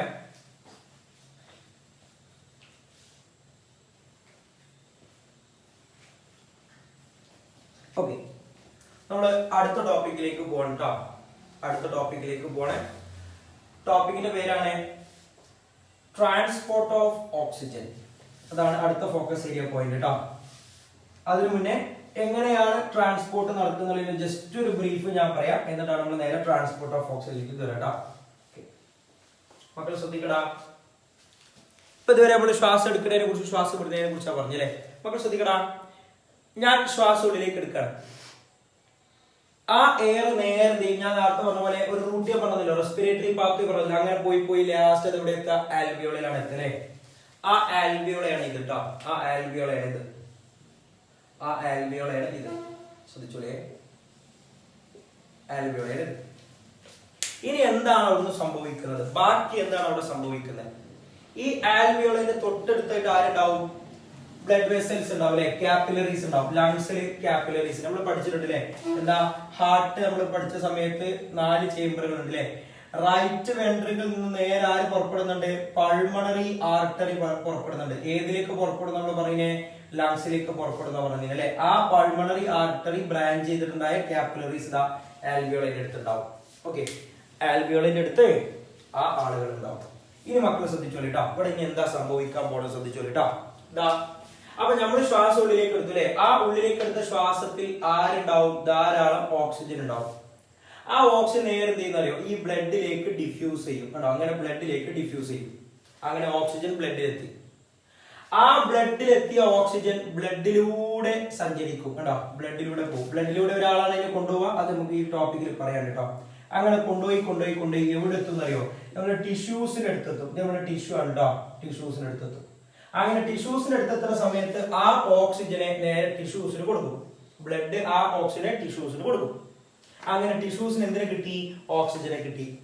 ഇതേപോലെ ബ്ലഡിന് ടിഷ്യൂസിന് എന്തും കിട്ടിയിട്ടുണ്ടാവും? ന്യൂട്രിയൻസും കിട്ടിയിട്ടുണ്ടാവും. അങ്ങനെ ഓക്സിജനും ന്യൂട്രിയൻസ് ഉപയോഗിച്ച് ടിഷ്യൂസ് വർക്ക് ചെയ്യും. എനർജി ഒക്കെ ഉണ്ടാവും, ATP ഒക്കെ ഉണ്ടാവും. അങ്ങനെ എനർജി ഉണ്ടാക്കുന്നതിന്റെ ഫലമായി തിരിച്ച് ആരുണ്ടായി വരും? അവിടെ കാർബൺ ഡൈ ഓക്സൈഡ് ടിഷ്യൂസിൽ ഉണ്ടായി വരും. ആ ടിഷ്യൂസിൽ ഉണ്ടായി വരുന്ന കാർബൺ ഡൈ ഓക്സൈഡ് ടിഷ്യൂസ് ആർക്ക് കൊടുക്കും? ബ്ലഡിന് കൊടുക്കും. ബ്ലഡിലൂടെ ആ കാർബൺ ഡൈ ഓക്സൈഡ് തിരിച്ച് എവിടേക്ക് വരും? നമ്മുടെ ആൽവിയോളയുടെ അടുത്തേക്ക് വരും. ഇവിടെ വെച്ചിട്ട് ആ കാർബൺ ഡൈ ഓക്സൈഡ് ഏതിലേക്ക് കയറി പോകും? നമ്മുടെ ആൽവിയോളയിലേക്ക് കയറി പോകും. എക്സ്ചേഞ്ച് ചെയ്യപ്പെടും. അങ്ങനെ ആ കാർബൺ ഡൈ ഓക്സൈഡ് ആണ് നമ്മൾ എന്ത് ചെയ്യുക? എക്സ്പിരേഷൻ ചെയ്യുന്ന സമയത്ത് പുറത്തേക്ക് പോവാം. അതുകൊണ്ടാണ് നമ്മൾ എപ്പോഴും പറയുന്നത്, ഇൻസ്പിരേഷൻ നടത്തുന്ന സമയത്ത് ഉള്ളിലേക്ക് വരുന്നത് ആരാ? ഓക്സിജൻ അടങ്ങിയ എയർ ആണ്. എന്നാൽ എക്സ്പിരേഷൻ നടത്തുന്ന സമയത്ത് പുറത്തേക്ക് പോകുന്നത് ആരാണ്? കാർബൺ ഡൈ ഓക്സൈഡ് അടങ്ങിയ എയർ ആണ് അല്ലെ. ശ്വാസം ഉള്ളിലേക്ക് എടുക്കുമ്പോൾ ഓക്സിജൻ ഉണ്ടാവുക, ശ്വാസം പുറത്തേക്ക് വിടുമ്പോൾ കാർബൺ ഡൈ ഓക്സൈഡ് ഉണ്ടാവും. അങ്ങനെ വരാനുള്ള കാരണം ഇതാണ്. ഓക്കെ, അപ്പോ നമ്മൾ ശ്വാസം ഉള്ളിലേക്ക് എടുത്ത സമയത്ത് ഉള്ളിലേക്ക് വന്ന എയറിലുള്ള ഓക്സിജൻ നമ്മൾ ബ്ലഡിന് കൊടുത്തു. ബ്ലഡ് അത് നേരെ കൊണ്ടുപോയിട്ട് ടിഷ്യൂസിന് കൊടുത്തു. ടിഷ്യൂസ് അതിനെ ഉപയോഗിച്ചു. ആ ടിഷ്യൂസ് ഉപയോഗിച്ചതിന്റെ ഫലമായിട്ടുണ്ടായി വന്ന കാർബൺ ഡൈ ഓക്സൈഡ് ടിഷ്യൂസ് ബ്ലഡിന് കൊടുത്തു. ബ്ലഡ് അതിനെ കൊണ്ടുവന്നിട്ട് ആൽവിയോളയിലേക്ക് കൊടുത്തു. ആൽവിയോളിൽ നിന്ന് നമ്മൾ പുറത്തേക്ക് എക്സ്പിരേറ്റ് ചെയ്ത് കളയും ചെയ്തു. നമുക്കിവിടെ പഠിക്കാൻ എത്രയേ ഉള്ളൂ. എടാ, ബ്ലഡ് വഴിയാണല്ലോ ഓക്സിജനെ അങ്ങോട്ട് കൊണ്ടുപോകുന്നേ. ബ്ലഡ് വഴിയാണല്ലോ കാർബൺ ഡൈ ഓക്സൈഡിനെ ഇങ്ങോട്ട് കൊണ്ടുവരുന്നത്. ഈ രണ്ട് പ്രോസസ്സുകളാണ് ട്രാൻസ്പോർട്ട് ഓഫ് ഓക്സിജനും ട്രാൻസ്പോർട്ട് ഓഫ് കാർബൺ ഡൈ ഓക്സൈഡും. ഇതിൽ നമുക്കിവിടെ ഫോക്കസ് ഏരിയയിൽ പഠിക്കാനുള്ളത് ഏത് മാത്രമാണ്? ട്രാൻസ്പോർട്ട് ഓഫ് ഓക്സിജൻ മാത്രമാണ്. Transport of oxygen. അപ്പൊ എന്റെ മക്കൾ ശ്രദ്ധിക്കട്ടോ, ഫോക്കസ് ഏരിയ ഹെഡിങ് ആണ് ട്രാൻസ്പോർട്ട് ഓഫ് ഓക്സിജൻ. എന്റെ മക്കൾ പറഞ്ഞോളൂ, ട്രാൻസ്പോർട്ട് ഓഫ് ഓക്സിജൻ എവിടെ നിന്ന് എവിടേക്കാണ് നടക്കുന്നത്? നമുക്കറിയാം. എവിടെ നിന്നാണ്? ആൽവിയോളയിൽ നിന്ന് അല്ലെ. ആൽവിയോളയിൽ നിന്ന് എവിടേക്കാണ്? ടിഷ്യൂസിലേക്കാണ് നടക്കുന്നത് അല്ലെ. ഏത് വഴിയാണ് നടക്കുന്നത്? ബ്ലഡ് വഴിയാണ് നടക്കുന്നത് അല്ലെ. ഓക്കെ, അപ്പൊ നമുക്ക് പറയാം transport of oxygen occur from alveoli to tissues through blood. ഒന്നുകൂടി പറയാം, transport of oxygen occur from alveoli to tissues through blood. എങ്ങനെയാണ് ബ്ലഡിലൂടെ കൊണ്ടുപോവുക? ഇൻ 2 ways, 2 തരത്തിലാണ് കൊണ്ടുപോവുക. ബ്ലഡിലൂടെ കൊണ്ടുപോകുന്നു പറഞ്ഞു. ഇനി ബ്ലഡിലൂടെ 2 തരത്തിലാണ് കൊണ്ടുപോവുക. അതാണ് നമുക്ക് പറയാനുള്ളത് കേട്ടോ. 2 ways of transport of oxygen through blood. അതാണ് നമുക്ക് ഡിസ്കസ് ചെയ്യാനുള്ളത് കേട്ടോ. 2 തരത്തിലാണ് എന്ത് ചെയ്യാറുള്ളത്? നമ്മൾ ഓക്സിജനെ ആൽവിയോളിൽ നിന്നും ടിഷ്യൂസിൽ കൊണ്ടു കൊടുക്കാറുള്ളത്. അതെങ്ങനെയാന്ന് എക്സ്പ്ലെയിൻ ചെയ്യാൻ പോട്ടാ. മക്കൾ ശ്രദ്ധിക്കടാ, ശ്രദ്ധിക്കടാ. ഓക്കെ, അങ്ങനെ നമ്മൾ ശ്വാസം ഉള്ളിലേക്ക് എടുത്തു. ആ ശ്വാസം ഉള്ളിലേക്ക് എടുത്തതിന്റെ ഫലമായി നമ്മുടെ കയ്യിലേക്ക് എന്ത് വന്നു? ഓക്സിജൻ വന്നു അല്ലെ. ആ ഓക്സിജൻ നേരെ ഇങ്ങോട്ട് ചാടി ഞാൻ പറഞ്ഞില്ലേ? അങ്ങനെ ചാടിയ ഓക്സിജൻ ആണ് ഇത് കേട്ടോ. ചാടിയ ഓക്സിജൻ ആണ് ഇത്. ഏതിലേക്കാണ് ചാടിയ? ബ്ലഡിലേക്കല്ലേ. ബ്ലഡിൽ ധാരാളം RBCs ഉണ്ട്, നമുക്കറിയാലോ. ബ്ലഡിൽ ആരുണ്ട്? RBCs ഉണ്ട്. ബ്ലഡിൽ ആരുണ്ട്? RBCകൾ ഉണ്ട്. കുറച്ച് വലുതാക്കി വരക്കട്ടെ RBCനെ. ബ്ലഡിൽ ആരുണ്ട്? RBCകൾ ഉണ്ട്. RBCയിൽ ആരുണ്ട്? നമ്മൾ പഠിച്ചതാണ്. അയൺ കണ്ടെയ്നിങ് ആയ, ഇരുമ്പ് സത്ത് അടങ്ങിയിട്ടുള്ള ഹീമോഗ്ലോബിൻ എന്ന ഒരു പിഗ്മെന്റ് ഉണ്ട് അല്ലേ. ഹീമോഗ്ലോബിൻ എന്നൊരു പിഗ്മെന്റ് ഉണ്ട്. RBCയിൽ ആരുണ്ട്? ഹീമോഗ്ലോബിൻ ഉണ്ട് അല്ലെ. ആരുണ്ട്? ഹീമോഗ്ലോബിൻ ഉണ്ട്. ഹീമോഗ്ലോബിൻ നമ്മൾ എപ്പോഴും ചുരുക്കി HB എന്നാണ് വിളിക്കാറുള്ളത്. HB എന്നാണ് വിളിക്കാറുള്ളത് അല്ലെ. ഓക്കെ, അപ്പൊ ഞാൻ തൽക്കാലം ഇവിടെ എഴുതാണ് HB എന്ന് എഴുതാണ് കേട്ടോ. ഓക്കെ, അപ്പൊ RBCയിൽ ആരുണ്ട്? ഹീമോഗ്ലോബിൻ ഉണ്ട്. ഈ ഹീമോഗ്ലോബിന്റെ പ്രത്യേകത, അയാൾക്ക് 4 വേക്കന്റ് സ്പേസുകൾ ഉണ്ട്. നമ്മൾ അതിനെ ഓക്സിജൻ ബൈൻഡിങ് സൈറ്റ് എന്നാണ് വിളിക്കാറുള്ളത്. അപ്പൊ ഒരു ഹീമോഗ്ലോബിനില് 4 ഓക്സിജൻ ബൈൻഡിങ് സൈറ്റുകൾ ഉണ്ട്. 4 വേക്കന്റ് സ്പേസ്, 4 സീറ്റുകൾ ഉണ്ട്. അപ്പൊ എന്താ അവിടെ സംഭവിക്കാൻ പോണെന്ന് വെച്ച് കഴിഞ്ഞാൽ, ഈ ഒരു ഹീമോഗ്ലോബിൻ ആരുമായിട്ട് റിയാക്ട് ചെയ്യുന്നു? 4 ഓക്സിജനുമായിട്ട് കൂടിച്ചേരുന്നു, ബൈൻഡ് ചെയ്യുന്നു. ഒരു ഹീമോഗ്ലോബിൻ 4 ഓക്സിജനുമായിട്ട് ബൈൻഡ് ചെയ്തിട്ട് ഒരു പ്രത്യേക സ്ട്രക്ചർ ആയിട്ട് അത് മാറുന്നു. അപ്പൊ എങ്ങനെയാണ് വരിക? ഞാൻ വരച്ച് കാണിക്കാം. ഇതാണ് നമ്മൾ പറഞ്ഞ ഹീമോഗ്ലോബിൻ അല്ലെ. ഇതാണ് നമ്മൾ പറഞ്ഞ ഹീമോഗ്ലോബിൻ. ഈ ഹീമോഗ്ലോബിൻ എന്ത് ചെയ്യുന്നു? 4 ഓക്സിജനായിട്ട് ബൈൻഡ് ചെയ്യുന്നു. അപ്പൊ ഈ ഓരോ വേക്കന്റ് സ്പേസിൽ നമ്മൾ ഓരോ ഓക്സിജനെ കൊടുക്കുന്നു. അങ്ങനെ ഓക്സിജൻ കൊടുത്തു കഴിഞ്ഞാൽ പിന്നെ ഇയാളുടെ പേര് വെറും ഹീമോഗ്ലോബിൻ അല്ല, ഇയാളുടെ പേര് ഓക്സി ഹീമോഗ്ലോബിൻ എന്നാണ്. എന്താ പേര്? ഓക്സി ഹീമോഗ്ലോബിൻ എന്നാണ് വിളിക്കുക. അപ്പൊ എന്താ സംഭവിച്ചവിടെ? ആൽവിയോളയുടെ പരിസരത്ത് വെച്ചിട്ട് ഒരു ഹീമോഗ്ലോബിൻ 4 ഓക്സിജനായിട്ട് ബൈൻഡ് ചെയ്തിട്ട് എന്തായി മാറി? ഓക്സി ഹീമോഗ്ലോബിനായി മാറി. ഈ ഒരു റിയാക്ഷൻ നടക്കണമെന്നുണ്ടെങ്കിൽ ചില കണ്ടീഷൻസ് ഉണ്ട് കേട്ടോ. ഇത് എവിടെ വെച്ചാൽ നടക്കുന്നത്? Alveolar region. ആൽവിയോളയുടെ പരിസരത്ത് വെച്ചിട്ടാണ് എന്ത് ചെയ്യുന്നത്? ഈ ഒരു പരിപാടി നടക്കുന്നത് അല്ലെ. ഈ പരിപാടി നടക്കാൻ ഇതിനെ തീരുമാനിക്കുന്ന ചില ഫാക്ടറുകൾ ഉണ്ട്. ഏതൊക്കെയാണ് ഫാക്ടേഴ്സ് എന്ന് അറിയോ? ഇത്തരത്തിലൊരു റിയാക്ഷൻ നടക്കണമെന്നുണ്ടെങ്കിൽ ഈ ഭാഗത്ത് പാർഷ്യൽ പ്രഷർ ഓഫ് ഓക്സിജൻ അഥവാ ഓക്സിജന്റെ കോൺസെൻട്രേഷൻ കൂടുതലായിരിക്കണം. കാർബൺ ഡൈ ഓക്സൈഡിന്റെ കോൺസെൻട്രേഷൻ അഥവാ partial pressure of carbon dioxide കുറവായിരിക്കണം. H+ അയോണുകളുടെ കോൺസെൻട്രേഷൻ, H+ കോൺസെൻട്രേഷൻ നമ്മൾ പറയും അല്ലെ. H+ കോൺസെൻട്രേഷൻ അതും കുറവായിരിക്കണം. ടെമ്പറേച്ചറും കുറവായിരിക്കണം. ഇങ്ങനെ ഒരു കണ്ടീഷനിൽ മാത്രമേ ഈ ഒരു റിയാക്ഷൻ നടക്കുള്ളൂ. അപ്പോ നമുക്ക് പറയാം, ആൽവിയോളാർ റീജിയനിൽ വെച്ചിട്ട് ഒരു ഹീമോഗ്ലോബിൻ 4 ഓക്സിജൻ ബൈൻഡ് ചെയ്തിട്ട് എന്തായി മാറുന്നു? ഓക്സി ഹീമോഗ്ലോബിൻ ആയി മാറുന്നു. ഈ ഒരു റിയാക്ഷനെ ഫേവർ ചെയ്യുന്ന കണ്ടീഷൻസ് ആണ് high PO2, low PCO2, low H+ concentration and low temperature. അപ്പൊ ആൽവിയോളൈ എന്ന ഒരു കല്യാണ മണ്ഡപത്തിന്റെ ഓഡിറ്റോറിയത്തിന്റെ പരിസരത്ത് വെച്ചിട്ട് ഹീമോഗ്ലോബിൻ എന്ന വരൻ 4 കല്യാണം കഴിച്ചു അല്ലെ. ഹീമോഗ്ലോബിൻ 4 പെണ്ണ് കിട്ടി. അങ്ങനെ എന്തായി മാറി? ഓക്സി ഹീമോഗ്ലോബിൻ എന്നുള്ള വധൂവരന്മാരായി. വരൻ 4 വധുക്കളെ കല്യാണം കഴിച്ച് വധൂവരന്മാർ ദമ്പതികളായി മാറി, ഓക്സി ഹീമോഗ്ലോബിനായി മാറി. അങ്ങനെ ഇവരൊരു ടൂർ പോവാണ്. ഓക്സി ഹീമോഗ്ലോബിൻ ഒരു ടൂർ പോവാണ്. ഏത് രൂപത്തിലാണ് ഓക്സി ഹീമോഗ്ലോബിനായിട്ട് പോണേ? അപ്പൊ ഇതാണ് എന്ത്? RBC എന്നുള്ള വണ്ടിയിലാണ് പോണത്. വണ്ടിയുടെ പേരാണ് RBC. അതിലെ വരന്റെ പേരാണ് എന്ത്? ഹീമോഗ്ലോബിൻ അല്ലെ. ഈ ഹീമോഗ്ലോബിൻ പണ്ടത്തെ പോലെ സിംഗിൾ പസംഖ്യയല്ല അല്ലെ. ഇയാൾ കല്യാണം കഴിച്ചിട്ടുണ്ട് അല്ലെ. അപ്പൊ വധു വരന്മാർ ഒരുമിച്ച് പോവാണ്. എന്തായിരുന്നു പേര്? ഓക്സി ഹീമോഗ്ലോബിൻ. അങ്ങനെ ഓക്സി ഹീമോഗ്ലോബിൻ ഇങ്ങനെ പോവാണ്, ബ്ലഡ് വഴി ഇങ്ങനെ പോവാണ്. പോയി എവിടെ എത്താണ്? ടിഷ്യൂസിന്റെ പരിസരത്ത് എത്തുന്ന സമയത്ത് ഒരു പ്രത്യേകതരം റിയാക്ഷൻ അവിടെ നടക്കാൻ പോവാണ്. ടിഷ്യൂസിന്റെ പരിസരത്ത് എത്തുന്ന സമയത്ത് ഒരു പ്രത്യേകതരം റിയാക്ഷൻ നടക്കാൻ പോവാണ്. അതെന്താണെന്നറിയോ? അത് കുറച്ചുകൂടി നീക്കി വരക്കട്ടോ. കാരണം വെച്ചാൽ മറ്റേത് നിങ്ങൾക്ക് ഒരു ഈ ഭാഗം ഒരു സെപ്പറേഷൻ ഫീൽ ചെയ്യൂല. അതുകൊണ്ട് കുറച്ചുകൂടി നീക്കി വരക്കാറുണ്ട്. അങ്ങനെ നമ്മൾ പറഞ്ഞേ, നമ്മുടെ ഹീമോഗ്ലോബിൻ ആണിത്. ഹീമോഗ്ലോബിന്റെ കയ്യിൽ ആരുണ്ട്? RBC ആണിത്. RBCയുടെ കയ്യിൽ ആരുണ്ട്? ഹീമോഗ്ലോബിൻ ഉണ്ട്. ഈ ഹീമോഗ്ലോബിന്റെ കൂടെ ആരുണ്ട്? അദ്ദേഹത്തിന്റെ 4 ഓക്സിജനുകളും ഉണ്ട്. വിളിച്ച പേര് ഓക്സി ഹീമോഗ്ലോബിൻ അല്ലെ. റെഡി. ഇവിടെ വെച്ചിട്ട് ഈ ഓക്സി ഹീമോഗ്ലോബിൻ ഡിസോസിയേറ്റ് ചെയ്യാണ്, പൊട്ടുകയാണ്. പൊട്ടിയിട്ട് എന്തായി മാറുന്നു? നമ്മുടെ ഹീമോഗ്ലോബിൻ സെപ്പറേറ്റ് ചെയ്യുന്നു. എന്ന് പറഞ്ഞാൽ അവിടെ വെച്ച് കല്യാണം നടന്നെങ്കിൽ ഇവിടെ വെച്ചിട്ട് അത് ഡിവോഴ്സ്ഡ് ആവുന്നു. എവിടെ വെച്ചിട്ടാണ് ഡിവോഴ്സ്ഡ് ആവുക? നമ്മുടെ ടിഷ്യൂസിന്റെ പരിസരത്തുന്ന സമയത്ത് ഡിവോഴ്സ്ഡ് ആവും. അങ്ങനെ നമ്മുടെ ഹീമോഗ്ലോബിൻ വീണ്ടും സിംഗിൾ പസംഗായി മാറും, ഒറ്റക്കായി മാറും അല്ലെ. ഹീമോഗ്ലോബിൻ വീണ്ടും സെപ്പറേറ്റഡ് ആവും. ഇയാളുടെ അടുത്തുനിന്ന് 6 വിവാഹമോചനം നേടും, നമ്മുടെ 4 ഓക്സിജൻ വിവാഹമോചനം നേടും. ഈ 4 ഓക്സിജൻ ആരൊപ്പം ചാടിപ്പോവും? ടിഷ്യൂസിന്റെ ഒപ്പം ചാടിപ്പോവും. മനസ്സിലായല്ലോ?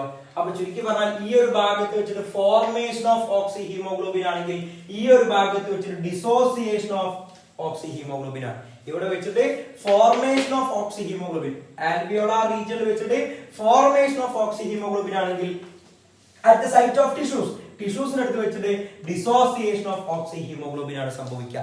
ഇതിന് ഫേവർ ചെയ്യുന്ന കണ്ടീഷൻസ് എന്തായിരിക്കും? ഫോർമേഷന് നേരെ ഓപ്പോസിറ്റ് കണ്ടീഷൻസ് ആയിരിക്കൂലേ. അപ്പൊ എങ്ങനെ നമ്മൾ പറയാ? പാർഷ്യൽ പ്രഷർ ഓഫ് ഓക്സിജൻ കുറവായിരിക്കണം, partial pressure of carbon dioxide കൂടുതലായിരിക്കണം, H+ അയോണുകളുടെ കോൺസെൻട്രേഷൻ കൂടുതലായിരിക്കണം, ടെമ്പറേച്ചറും കൂടുതലായിരിക്കണം. ഇങ്ങനത്തെ ഒരു കണ്ടീഷനിലാണ് എന്ത് നടക്കുക? ഡിസോസിയേഷൻ ഓഫ് ഓക്സി ഹീമോഗ്ലോബിൻ സംഭവിക്കുക. മനസ്സിലായല്ലോ? ഓക്കെ. അപ്പൊ ഇവിടെ എന്ത് തരം റിയാക്ഷൻ ആണോ നടന്നത് അതിന് നേരെ ഓപ്പോസിറ്റ് റിയാക്ഷൻ ആണ് ഇവിടെ നടക്കുന്നത്. സ്വാഭാവികമായിട്ട് നമ്മൾ എന്ത് റിയാക്ഷന്റെ സിമ്പിൾ ആണ് ഇടേണ്ടത്? ബൈ ഡയറക്ഷണൽ റിയാക്ഷന്റെ സിമ്പിൾ ആണ് ഇടേണ്ടത്. കാരണം എന്താ? ഇത് പൊട്ടും അതേപോലെ വീണ്ടും കൂടിച്ചേരും ചെയ്യും കേട്ടോ. ആ ഹീമോഗ്ലോബിൻ ആണ് വീണ്ടും ഇവിടേക്ക് വന്നിട്ട് വീണ്ടും ഓക്സിജനെ കല്യാണം കഴിച്ചിട്ട് അങ്ങോട്ട് വീണ്ടും പോയിട്ട് അവിടെ ഇറക്കി കൊടുക്കണേ.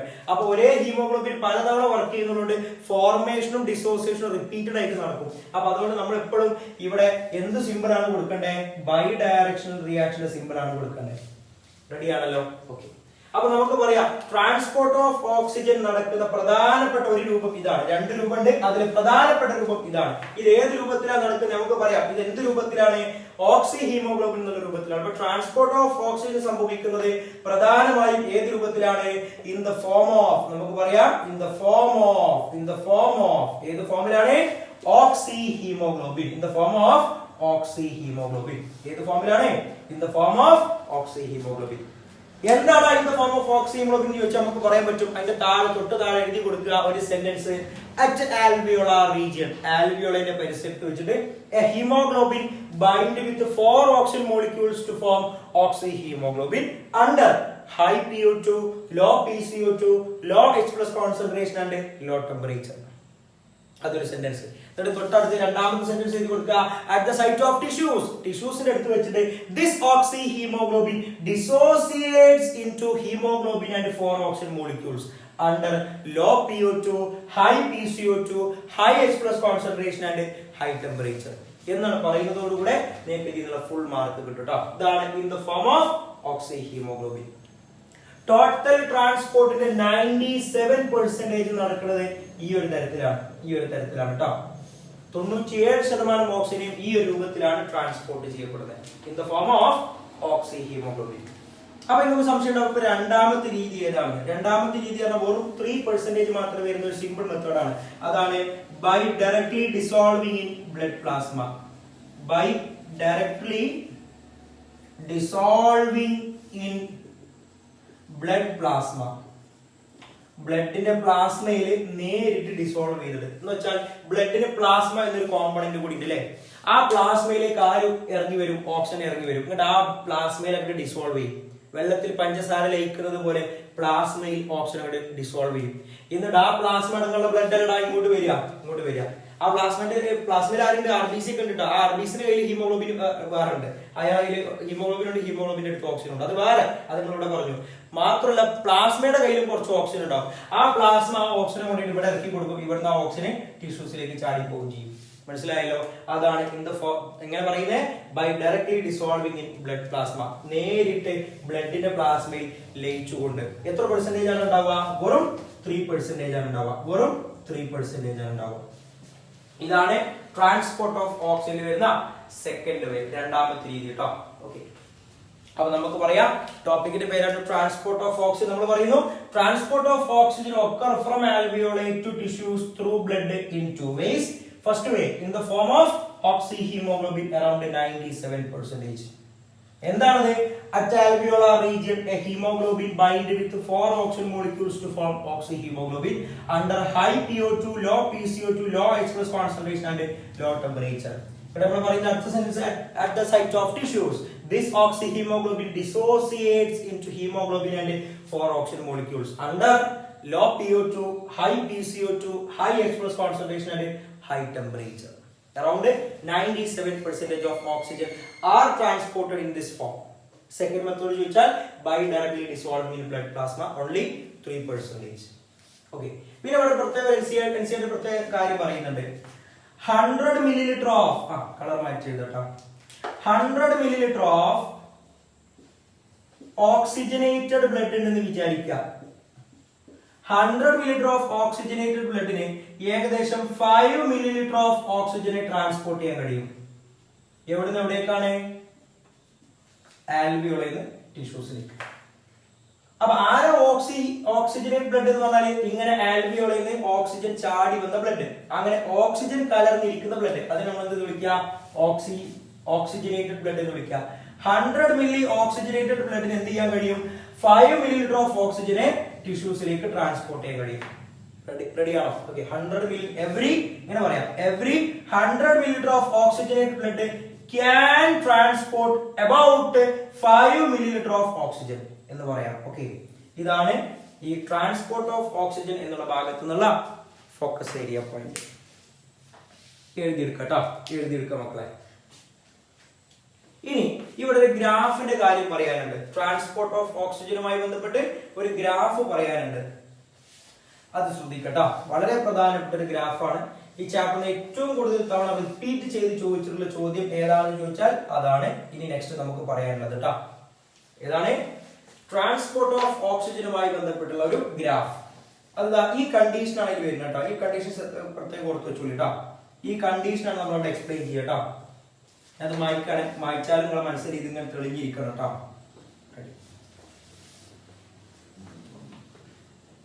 വളരെ പ്രധാനപ്പെട്ട ഒരു ചോദ്യമാണ് ഡിസ്കസ് ചെയ്യാനുള്ളത് കേട്ടോ. ട്രാൻസ്പോർട്ട് ഓഫ് ഓക്സിജൻ എന്ന ടോപ്പിക്കിൽ വരുന്ന ഒരു ഹെഡിങ് ആണ് കേട്ടോ. അതാണ് oxygen dissociation curve. Oxygen dissociation curve. Oxygen dissociation curve വളരെ പ്രധാനപ്പെട്ട ഒരു ഗ്രാഫാണ് കേട്ടോ. അപ്പൊ ഞാൻ ആ ഗ്രാഫ് ഇവിടെ വരച്ച് കാണിക്കാം. അപ്പൊ ഒരു എക്സ് ആക്സിസും വൈ ആക്സിസും ഒക്കെ കൊടുക്കേണ്ടി വരും അല്ലെ. ഒരു ഗ്രാഫ് ആകുമ്പോൾ പിന്നെ അങ്ങനെയാണല്ലോ, എക്സ് ആക്സിസും വൈ ആക്സിസും ഒക്കെ വേണ്ടി വരും അല്ലെ. റെഡി? അപ്പൊ ഇതാണ് നമ്മുടെ ഗ്രാഫ് കേട്ടോ. എക്സും വൈ ഒക്കെ ഇതാണ് കേട്ടോ. ഞാൻ വാല്യൂ എന്താ കൊടുക്കണം നോക്കട്ടോ. എക്സ് ആക്സിസിൽ ഞാൻ കൊടുക്കുന്ന value partial pressure of oxygen ആണോ. പാർഷ്യൽ പ്രഷർ ഓഫ് ഓക്സിജൻ അതാണ് എക്സ് ആക്സിസിൽ കൊടുക്കുന്ന വാല്യൂ കേട്ടോ. വൈ ആക്സിസിൽ ഞാൻ കൊടുക്കുന്ന വാല്യൂ കിട്ടുള്ളൂ കേട്ടോ. ശ്രദ്ധിക്കടാ, ഇങ്ങനെയാണ് പറയാ, percentage saturation of haemoglobin with oxygen. ഇതാണ് ഞാൻ വൈ ആക്സിസിൽ കൊടുക്കുന്ന വാല്യൂ കേട്ടോ. എന്താണ്? Percentage saturation of haemoglobin with oxygen. ഇതാണ് ഞാൻ വൈ ആക്സിസിൽ കൊടുക്കുന്ന വാല്യൂ. എക്സ് ആക്സിസിൽ partial pressure of oxygen, Y ആക്സിസിൽ percentage saturation of haemoglobin with oxygen. ഇങ്ങനെ പറഞ്ഞാൽ നിങ്ങൾക്ക് മനസ്സിലായിട്ടുണ്ടാവില്ല അല്ലെ. പെർസെന്റേജ് സാച്ചുറേഷൻ, എത്ര ശതമാനം സാച്ചുറേറ്റ് ചെയ്യപ്പെട്ടു. ആര് സാച്ചുറേറ്റ് ചെയ്യപ്പെട്ടു? ഹീമോഗ്ലോബിൻ സാച്ചുറേറ്റ് ചെയ്യപ്പെട്ടു. ആരുമായി സാച്ചുറേറ്റ് ചെയ്യപ്പെട്ടു? ഓക്സിജനുമായി സാച്ചുറേറ്റ് ചെയ്യപ്പെട്ടു. ചുരുക്കി പറഞ്ഞാൽ എത്ര ശതമാനം ഹീമോഗ്ലോബിൻ ഓക്സിജനുമായിട്ട് കൂടിച്ചേർന്നു എന്നാണ്. മക്കളൊരു കാര്യം ആലോചിക്കുക, ഹീമോഗ്ലോബിൻ ഓക്സിജനുമായി കൂടിച്ചേർന്ന സാധനത്തിന്റെ പേരെന്താ? ഓക്സി ഹീമോഗ്ലോബിൻ. അപ്പൊ ഇതോട് ഉദ്ദേശിച്ചത് ഇത്രയേ ഉള്ളൂ, percentage of oxy haemoglobin formed. എത്ര ശതമാനം ഓക്സി ഹീമോഗ്ലോബിൻ ഉണ്ടായി എന്ന് ഇതുകൊണ്ട് ഉദ്ദേശിച്ചിട്ടുള്ളൂ. പക്ഷെ അത് NCERT വേറെ രൂപത്തിൽ പറഞ്ഞതാണ്. Percentage saturation of haemoglobin with oxygen എന്നുകൊണ്ട് ഉദ്ദേശിച്ചത് ഇത്രയേ ഉള്ളൂ, percentage of oxy haemoglobin formed. എത്ര ശതമാനം ഓക്സി ഹീമോഗ്ലോബിൻ ഉണ്ടായി. സംഗതി ഇത്രയേ ഉള്ളൂ. നമുക്കറിയാം, എടാ നമ്മുടെ ബോഡിയിൽ ബ്ലഡിന് ഒരു ഫിക്സ്ഡ് ലെവലിൽ, ഇപ്പൊ എക്സാമ്പിൾ ആയിട്ട് 6 ലിറ്റർ ബ്ലഡ് ആണ് ഒരാളുടെ ബോഡിയിലുള്ളത് വിചാരിക്കാം. 1 മില്ലിമീറ്റർ ക്യൂബ് ഓഫ് ബ്ലഡ് എടുത്താൽ അതില് 55 ലക്ഷം വരെ ഹീമോഗ്ലോബിൻ RBC ആണ് കാണാൻ നമുക്കറിയാം അല്ലെ. ഓരോ RBCയിലും എത്ര വീതം ഹീമോഗ്ലോബിൻ ഉണ്ടാവും അതിനൊക്കെ ഒരു കണക്കുണ്ട്. അപ്പൊ ചുരുക്കി പറഞ്ഞാൽ ഇത്രയേ ഉള്ളൂ, നമ്മുടെ ബ്ലഡിൽ അല്ലെങ്കിൽ നമ്മുടെ ബോഡിയിൽ എത്ര ഹീമോഗ്ലോബിൻ ഉണ്ട് അത് ഫിക്സ്ഡ് ആണ്. നമ്മുടെ ബോഡിയിൽ ഒരു ഫിക്സ്ഡ് നമ്പർ ഓഫ് ഹീമോഗ്ലോബിൻ ആണുള്ളത്. നമ്മുടെ ബോഡിയിൽ ഫിക്സ്ഡ് നമ്പർ ഓഫ് ഓക്സിജൻ ആണുള്ളത് അല്ല, അത് നമ്മൾ എത്രത്തോളം വലിച്ചെടുക്കുന്നു അതിനനുസരിച്ചിരിക്കും. പക്ഷെ നമ്മുടെ ബോഡിയിൽ ഹീമോഗ്ലോബിന്റെ അളവ് ഫിക്സ്ഡ് ആണ്. ഞാൻ നിങ്ങളോട് ജസ്റ്റ് ഒന്ന് ഗസ് ചെയ്ത് പറയാണ്, ജസ്റ്റ് ഒന്ന് തള്ളി മറിക്കാം കേട്ടോ. 100 കോടി ഹീമോഗ്ലോബിൻ ഉണ്ട് എന്ന് ഞാൻ പറയാണ്. അപ്പൊ എന്റെ മക്കൾ അതിന്റെ കൂടെ തന്നെ എനിക്ക് പറഞ്ഞു തരണം, മാഷെ ഒരു ഹീമോഗ്ലോബിൻ 4 ആളിലെ കല്യാണം കഴിക്കുക, അപ്പൊ അങ്ങനെയാണെങ്കിൽ എനിക്ക് മാക്സിമം എത്ര ഓക്സിജന് മതി? 400 കോടി ഓക്സിജന് മതി. കാരണം ഒരു ഹീമോഗ്ലോബിന് 4 ഓക്സിജൻ, ഇതാണ് കണക്ക്. ഓക്കെ, അപ്പോ നിങ്ങൾ ആലോചിച്ച് നോക്കിയേ, 100 കോടി, ഇനി കോടി ഒഴിവാക്കട്ടോ, 100 ഹീമോഗ്ലോബിൻ കല്യാണം കഴിക്കാനുണ്ട്. അപ്പൊ എത്ര ഓക്സിജൻ വരെ എനിക്ക് ഉപയോഗിക്കാൻ പറ്റും? 400 ഓക്സിജൻ വരെ എനിക്ക് ഉപയോഗിക്കാൻ പറ്റും. 401ാമതായിട്ട് ഒരു ഓക്സിജൻ വന്നാൽ അതിനെ കല്യാണം കഴിക്കാൻ നമ്മുടെ ബോഡിയിൽ ഹീമോഗ്ലോബിൻ ഉണ്ടാവോ? ഉണ്ടാവില്ല. അപ്പൊ ആ ഹീമോഗ്ലോബിൻ ആ ഓക്സിജൻ സിംഗിൾ പേഴ്സൺ ആയിട്ട് കാലാകാലം ജീവിക്കേണ്ടി വരൂലേ? വരും. കാരണം അയാൾ കല്യാണം കഴിക്കാൻ ഒരു വരനും ബാക്കിയില്ല. അഥവാ ആ 399ാമത്തെ ഓക്സിജൻ വന്നാലും 400ാമത്തെ ഓക്സിജൻ വന്നാലും അവിടെ ഓക്സി ഹീമോഗ്ലോബിൻ ഫോം ചെയ്യും അല്ലെ? 400ാമത്തെ ഓക്സിജൻ വന്നാലും ഓക്സി ഹീമോഗ്ലോബിൻ ഫോം ചെയ്യും. പക്ഷെ 401ാമത് ഒരാൾ വന്നാൽ അവിടെ ഓക്സി ഹീമോഗ്ലോബിൻ ഫോം ചെയ്യില്ല. 402, 403, 404 അവരൊക്കെ സിംഗിൾ പേഴ്സൺ ആയിട്ട് ജീവിക്കേണ്ടി വരും. അപ്പൊ ഒരു കാര്യം മനസ്സിലായി, ഒരു ലിമിറ്റ് വരെ മാത്രമേ എന്ത് ചെയ്യുള്ളൂ? ഓക്സി ഹീമോഗ്ലോബിൻ ഫോം ചെയ്യുള്ളൂ. ആ ലിമിറ്റ് കഴിഞ്ഞാൽ പിന്നെ ഓക്സി ഹീമോഗ്ലോബിൻ ഫോം ചെയ്യില്ല എന്നാണ് ഇത് നിങ്ങൾ മനസ്സിലാക്കേണ്ടത് അല്ലെ? ഈ ഒരു കണക്ക് നമുക്ക് മനസ്സിലായി. അപ്പൊ ഗ്രാഫ് അങ്ങനെയാണ് വരിക. ഗ്രാഫിന്റെ ഷേപ്പ് നോക്കട്ടോ. അപ്പൊ ഞാൻ ഇവിടുന്ന് തുടങ്ങുകയാണ്. ഞാൻ ഓക്സിജന്റെ കോൺസെൻട്രേഷൻ കൂട്ടി കൊടുക്കുകയാണ് അല്ലെ? 1, 2, 3, 4, 5 ഇങ്ങനെ ഓക്സിജൻ ഇങ്ങനെ ഇട്ടെടുത്തുകൊണ്ടിരിക്കുകയാണ്. അതിനനുസരിച്ച് ഓക്സി ഹീമോഗ്ലോബിൻ ഫോം ചെയ്യൂലേ? കാരണം എന്താ? 100 ഹീമോഗ്ലോബിൻ ഉണ്ട്. അപ്പൊ 400 വരെ പോവാം, നോ പ്രോബ്ലം. അപ്പൊ 1, 2, 3, 4 അവിടെയൊക്കെ ഓക്സിജൻ അളവ് കൂട്ടുന്തോറും ഓക്സി ഹീമോഗ്ലോബിൻ ഫോം ചെയ്തുകൊണ്ടേയിരിക്കും. അപ്പൊ X ആക്സിസിലും Y ആക്സിസിലേക്കും വാല്യൂ ആണ്, അങ്ങനെ കൂടി വരും. പക്ഷേ ഏകദേശം 300 കഴിഞ്ഞ് 350, 380 ആകുന്തോറും സ്പീഡ് കുറയാൻ തുടങ്ങും അല്ലേ? കാരണം എന്താ? ഓൾമോസ്റ്റ് ഹീമോഗ്ലോബിൻ ഒക്കെ ഇങ്ങനെ കല്യാണം കഴിച്ച് ഇങ്ങനെ വരുന്നുണ്ട്. അപ്പൊ സ്പീഡ് ഇങ്ങനെ കുറയാൻ തുടങ്ങും. 400 കഴിയുന്നതോടുകൂടെ പിന്നെ ഞാൻ ഓക്സിജന്റെ അളവ് കൂട്ടിയാലും എന്ത് കൂടൂല? ഓക്സി ഹീമോഗ്ലോബിൻ ഫോം ചെയ്യില്ല. അഥവാ X ആക്സിസിൽ ഞാൻ വാല്യൂ കൂട്ടിയാലും Y ആക്സിസിലേക്ക് അതിന്റെ റിസൾട്ട് കാണൂല. അഥവാ ഗ്രാഫ് പിന്നെ ഇങ്ങനെ സ്ട്രേറ്റ് ലൈൻ ആയിരിക്കും. മനസ്സിലായല്ലോ? ഇതാണ് ഉദ്ദേശം. ഞാൻ ഈ പറഞ്ഞ സംഗതി ഒന്നും ആണെന്നില്ല കേട്ടോ, ഈ ഒരു ഷേപ്പ് മാത്രം നിങ്ങൾ പഠിച്ചാൽ മതി. സംഗതി ഇത്രയേ ഉള്ളൂ. X ആക്സിസിൽ ഞാൻ ഫോക്കസ് ചെയ്ത് നിങ്ങൾ ഇത്ര മാത്രം പഠിച്ചാൽ മതി കേട്ടോ. ഗ്രാഫ് ഇങ്ങനെ വരാനുള്ള കാരണമൊക്കെയാണ് ഞാൻ ഇതുവരെ പറഞ്ഞത്, അതൊന്നും ആണെന്നില്ല. ജസ്റ്റ് നിങ്ങൾ ഇത്ര കൊടുത്താൽ മതി എക്സാമിന്. X ആക്സിസിൽ ഞാൻ PO2 ആണ് കൊടുത്തത്, Y ആക്സിസിൽ ഞാൻ percentage saturation of haemoglobin with oxygen ആണ് കൊടുത്തത്. അങ്ങനെയാണെങ്കിൽ കിട്ടുന്ന ഗ്രാഫിന്റെ ഷേപ്പ് ഇതായിരിക്കും. കിട്ടുന്ന ഗ്രാഫിന്റെ ഷേപ്പ് ഇത്ര കൂടി ബോറാവണമെന്നില്ല കേട്ടോ. ഇങ്ങനെയായിരിക്കും, ഈ ഷേപ്പ് ആയിരിക്കും. ഈ ഷേപ്പ് നമ്മള് സിഗ്മോയിഡ് ഷേപ്പ് എന്നാണ് പറയാ. എന്ത് ഷേപ്പ് നമ്മൾ പറയാ? സിഗ്മോയിഡ് ഷേപ്പ് എന്നാണ് പറയാ. അപ്പോ ഞാൻ X ആക്സിസിൽ പാർഷ്യൽ പ്രഷർ ഓഫ് ഓക്സിജനും Y ആക്സിസിൽ percentage saturation of haemoglobin with oxygen കൊടുത്താൽ കിട്ടുന്ന ഗ്രാഫിന്റെ ഷേപ്പ് സിഗ്മോയിഡ് ആയിരിക്കും. അതാണ് നിങ്ങൾ ഇവിടുന്ന് പഠിക്കേണ്ടത് കേട്ടോ. അപ്പൊ ഞാൻ പറയുന്ന സെന്റൻസ് ഒന്ന് കിട്ടിയോ നോക്കട്ടോ. നിങ്ങൾ ആദ്യം ഈ ഗ്രാഫിലേക്ക് ശ്രദ്ധിക്കുക. ഇതായിരിക്കും ചോദ്യം ഉണ്ടാവും കേട്ടോ. ഇവിടെ A, ഇവിടെ B ഒക്കെ തരും, ഇവിടെ C യും തരും. എന്നിട്ട് നിങ്ങളോട് പറയും A ഫില്ല് ചെയ്യുക, B ഫില്ല് ചെയ്യുക, C ഫില്ല് ചെയ്യുക. അപ്പൊ നിങ്ങൾ പറയണം ഇത് പാർഷ്യൽ പ്രഷർ ഓഫ് ഓക്സിജൻ ആണ്, ഇത് percentage saturation of haemoglobin with oxygen ആണ്, ഇത് സിഗ്മോയിഡ് ഷേപ്പ് ആണ്. അപ്പൊ ഞാൻ പറയുന്ന സെന്റൻസ് കിട്ടിക്കണോ നോക്കട്ടോ. ഞാൻ പറഞ്ഞ സെന്റൻസ് എഴുതിയെടുക്കെ മനസ്സിലാക്കി വെക്കും ചെയ്യാം. When we are plotting partial pressure of oxygen against percentage saturation of hemoglobin with oxygen, we can obtain a sigmoid curve. Nanduri parayane, when we are plotting partial pressure of oxygen against percentage saturation of hemoglobin with oxygen, we can obtain a sigmoid curve. ഈ sigmoid curve കൊണ്ട് എനിക്ക് എന്തൊക്കെ കാര്യങ്ങൾ പഠിക്കാൻ പറ്റും അതാണ് second sentence നിങ്ങൾ പഠിച്ചു നോക്കട്ടോ. എടാ ഓക്സി ഹീമോഗ്ലോബിൻ ഫോം ചെയ്യുന്നിടത്തുള്ള കണ്ടീഷൻസ് ഏതൊക്കെയായിരുന്നു നമുക്കറിയാം അല്ലെ?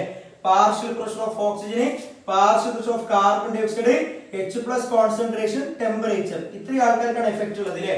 ഇതിൽ ഈ PO2 കൊടുത്തിട്ടുണ്ടല്ലോ ബാക്കി 3 ആൾക്കാരെ. This graph is highly useful. അതാ പറയുന്നത് കേട്ടോ. This graph is highly useful to study the effects of partial pressure of carbon dioxide, H plus concentration and temperature in the formation of oxyhemoglobin. Oxyhemoglobin form ചെയ്യുന്നതിൽ ഈ മൂന്നാളുകൾക്കുള്ള പങ്ക് എന്താണ് എന്നറിയാൻ ഈ graph നോക്കിയാൽ മതി എൻസിഡി പറഞ്ഞുള്ളൂ. നോക്കിയാൽ എങ്ങനെ നോക്കണം എന്നൊന്നും എൻസിഡി പറഞ്ഞില്ല. ഈ ഗ്രാഫ് ഹൈറ്റ് കൂടും, ഹൈറ്റ് കുറയും, ഇങ്ങോട്ടടുക്കും അങ്ങോട്ടടുക്കും, അങ്ങനെ കുറെ കാര്യങ്ങളൊക്കെ ഉണ്ട്. അതൊക്കെ നമ്മൾ വലിയ ക്ലാസ്സുകളിലാണ് പഠിക്കുക. തൽക്കാലം നിങ്ങൾ ഇത്ര ഓർത്ത് വെച്ചാൽ മതി. സെക്കൻഡ് സെന്റൻസ് എന്താ? This graph is highly useful to study the effects of partial pressure of carbon dioxide, H plus concentration and temperature in the formation of oxyhemoglobin. എന്നാണ് പറഞ്ഞാൽ ഈ ടോപ്പിക് കംപ്ലീറ്റ് ആയി. അപ്പൊ ഞാൻ ഈ ടോപ്പിക് മൊത്തത്തിൽ ഒന്ന് റിവൈസ് ചെയ്യാണ്.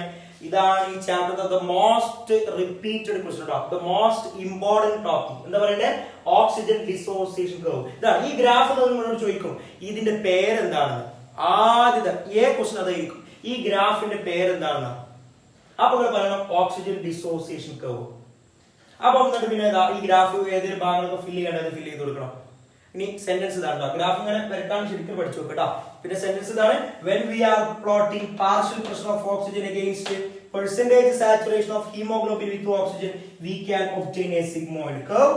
This graph is highly useful to study the effects of partial pressure of carbon dioxide, H plus concentration and temperature in the formation of oxyhemoglobin. എന്ന് പറയുന്നതോടുകൂടെ ഈ ടോപ്പിക് കംപ്ലീറ്റ് ആവും. എഴുതിയെടുക്കാനോ വരച്ചെടുക്കാനോ ഒക്കെ ഉണ്ടെങ്കിൽ പെട്ടെന്ന് ചെയ്തെടുക്കട്ടോ.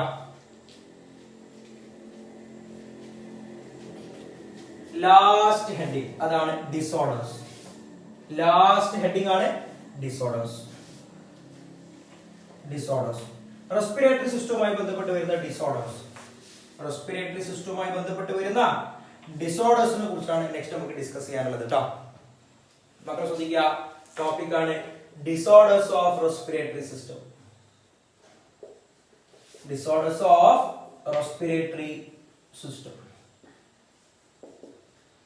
മൂന്ന് ഡിസോർഡർ പഠിക്കാനുള്ളത് കേട്ടോ. ഒന്നാമത്തെ ആളാണ് ആസ്മ. ആരാണ്? ആസ്മ എന്നാണ് പറയാ. ആസ്മ എന്നുള്ള അലർജിക് പ്രോബ്ലം ആണ്. അത് NCERT എവിടെയും പറയുന്നില്ല, തൽക്കാലം നമ്മൾ പറയുന്നത് കേട്ടോ. എന്താണ് ആസ്മ എന്ന് ചോദിച്ചു കഴിഞ്ഞാൽ നിങ്ങൾ ഇതാണ് എഴുതി കൊടുക്കണ്ടേ. ഡിഫിക്കൽട്ടി ഇൻ ബ്രീതിങ് ശ്വസിക്കാനുള്ള ബുദ്ധിമുട്ട്. ആൻഡ് വീസിങ് എന്ന വലിവിന്റെ അസുഖം എന്നൊക്കെ പറയാം. ആൻഡ് വീസിങ് എന്താണ് ഇതിന് കാരണം? ഡ്യൂ ടു ഇൻഫ്ലമേഷൻ ഓഫ് നീര് വന്ന് വീർക്കുക. ഇൻഫ്ലമേഷൻ ഓഫ് അണുബാധയ്ക്ക് വന്നിട്ട് ഇൻഫെക്ഷൻ ഒക്കെ വന്നിട്ട് അവിടെ ഇൻഫെക്ഷൻ അല്ല, ഇതാണ് സമയത്ത് എന്താണ് പ്രശ്നം? അലർജിയാണ് പ്രശ്നം. ഡ്യൂ ടു ഇൻഫ്ലമേഷൻ ഓഫ് നീര് വന്ന് വീർക്കുന്നു ഓഫ് ബ്രോങ്കൈ ആൻഡ് ബ്രോങ്കിയോൾസ്.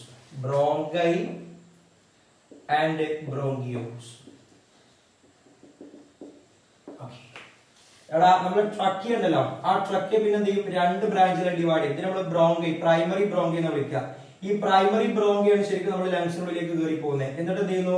അത് സെക്കൻഡറി ബ്രോങ്കൈ മാറുന്നു, അത് ടേർഷ്യറി ബ്രോങ്കൈ മാറുന്നു, അത് ഇനീഷ്യൽ ബ്രോങ്കിയോൾസ് ആയി മാറുന്നു, അത് ടെർമിനൽ ബ്രോങ്കിയോൾസ് ആയി മാറുന്നു. അതിന്റെ അറ്റത്താണ് നമുക്ക് ആരെ കാണാം?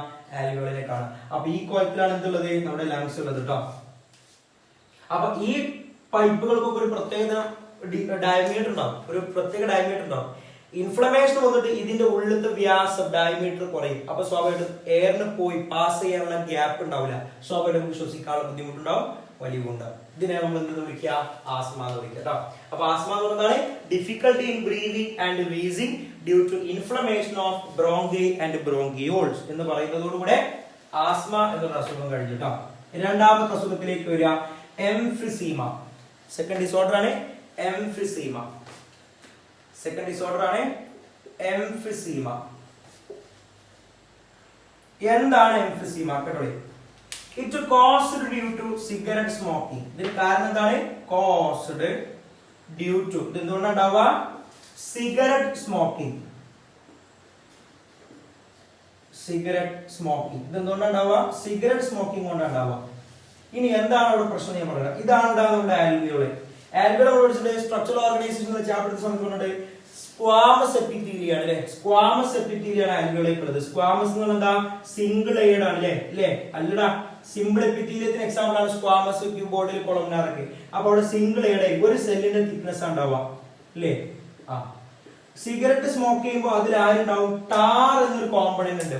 ടാർ ഈ ടാർ വന്നിട്ട് എന്ത് ചെയ്യും, ഇതിൽ ഡെപ്പോസിറ്റ് ചെയ്യപ്പെടും.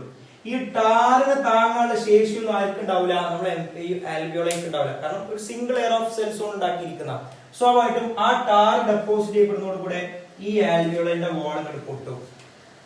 ഈ ആൽവിയോളാർ വോൾ വഴിയാണ് ശരിക്കും ഓക്സിജൻ അങ്ങോട്ട് പോകുന്നതും കാർബൺ ഡൈഓക്സൈഡ് ഇങ്ങോട്ട് വരുന്നതും. അഥവാ എക്സ്ചേഞ്ച് നടക്കുന്ന സ്ഥലം ഈ മെംബ്രെയിനാണ്. ആ മെംബ്രെയിൻ പൊട്ടിക്കഴിഞ്ഞാൽ പിന്നെ എങ്ങനെയാ എക്സ്ചേഞ്ച് നടക്കൂല. എന്ന് വെച്ചാൽ നമ്മൾ ശ്വാസം ഉള്ളിലേക്ക് എടുത്തു, അങ്ങനെ ഉള്ളിലേക്ക് ഓക്സിജൻ എത്തി, പക്ഷെ ആ ഓക്സിജനെ ബ്ലഡിലേക്ക് കൈമാറാൻ കഴിയില്ല. സെല്ല് വർക്ക് ചെയ്തിട്ട് സെല്ല് കാർബൺ ഡൈഓക്സൈഡ് ഉണ്ടാക്കി, ആ കാർബൺ ഡൈഓക്സൈഡ് തിരിച്ചുകൊണ്ട് ആൽവിയോളിലേക്ക് കൈമാറാൻ കഴിയില്ല. ചുരുക്കി പറഞ്ഞാല് ഓക്സിജൻ ഒക്കെ ആൽവിയോള വരെ വരുള്ളൂ, കാർബൺ ഡൈഓക്സൈഡ് ഒക്കെ ആൽവിയോള വരെ വരുള്ളൂ. കാർബൺ ഡൈഓക്സൈഡ് ഫുൾ ടൈം ബ്ലഡിൽ ഇരിക്കും. നമ്മൾ ശ്വാസം ഉള്ളിലേക്ക് എടുക്കുന്ന ഓക്സിജനെ തന്നെയാണ് പുറത്തേക്ക് വിട്ട് കളയാം. എന്ന് പറഞ്ഞാൽ അയാൾക്ക് ഓക്സിജൻ എടുക്കാനോ ഉള്ളിലുണ്ടാകുന്ന കാർബൺ ഡൈഓക്സൈഡ് ഒഴിവാക്കാനോ കഴിയില്ല. അങ്ങനെ സ്ലോലി അയാൾ മരണത്തിലേക്ക് എത്തും. ഒറ്റയടിക്ക് മരിക്കൂല, കാലക്രമേണ അയാൾ മരിച്ചു. അതാണ് എംഫിസീമ എന്ന് പറയുന്നത്. അപ്പൊ ഇതിന് കാരണം സിഗരറ്റ് സ്മോക്കിംഗ് ആണ്. NCD പറയാണ് അറിയോ കാരണം എന്താ വെച്ചിട്ട് പറഞ്ഞറിയോ, alveolar walls are damaged.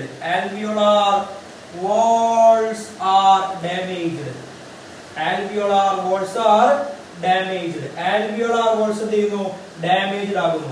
and respiratory surface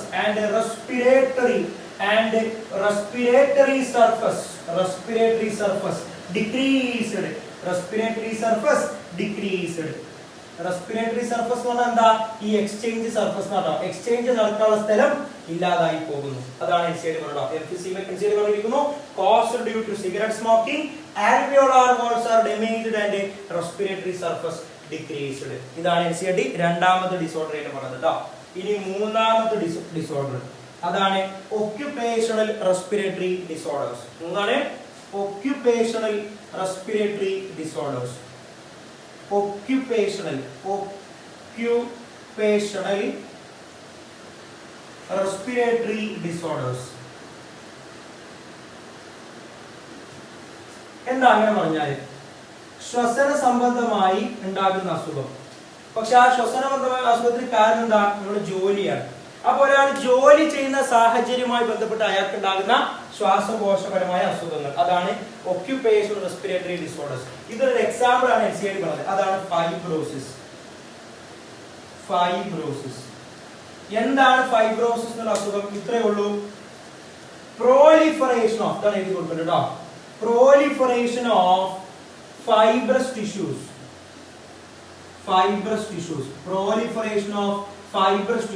in alveoli. ആൽവിയോളയുടെ ഉള്ളിൽ എന്തുണ്ടായി വരുന്നു, ഫൈബ്രസ് ടിഷ്യൂസ് proliferate ചെയ്യുന്നു, ഡെവലപ്പ് ചെയ്യപ്പെടുന്നു. എന്തുകൊണ്ട്? എന്തുകൊണ്ട്? ലോങ് എക്സ്പോഷർ ഓഫ് ഒരുപാടായിട്ട് നമ്മുടെ ബോഡിക്ക് വരുമ്പോ ഓഫ് ഡസ്റ്റ്, വല്ലാതെ നമ്മുടെ ബോഡിക്ക് പൊടി കയറുമ്പോ. അപ്പൊ ഞാൻ ഒരു ഖനിയിൽ ജോലി ചെയ്യുന്ന ആളാണ്, അതല്ലെങ്കിൽ ഒരു പാറമടയിൽ ജോലി ചെയ്യുന്ന ആളാണ്. സ്വാഭാവികമായിട്ടും എനിക്ക് എന്റെ ശരീരത്തിലേക്ക് വല്ലാതെ പൊടി കയറി വരും. ആ പൊടി അങ്ങനെ എന്റെ ലങ്സിലേക്ക് എത്തുന്നത് കാരണം എന്റെ ലങ്സിൽ ഫൈബ്രസ് ടിഷ്യൂസ് ഉണ്ടായി വരും.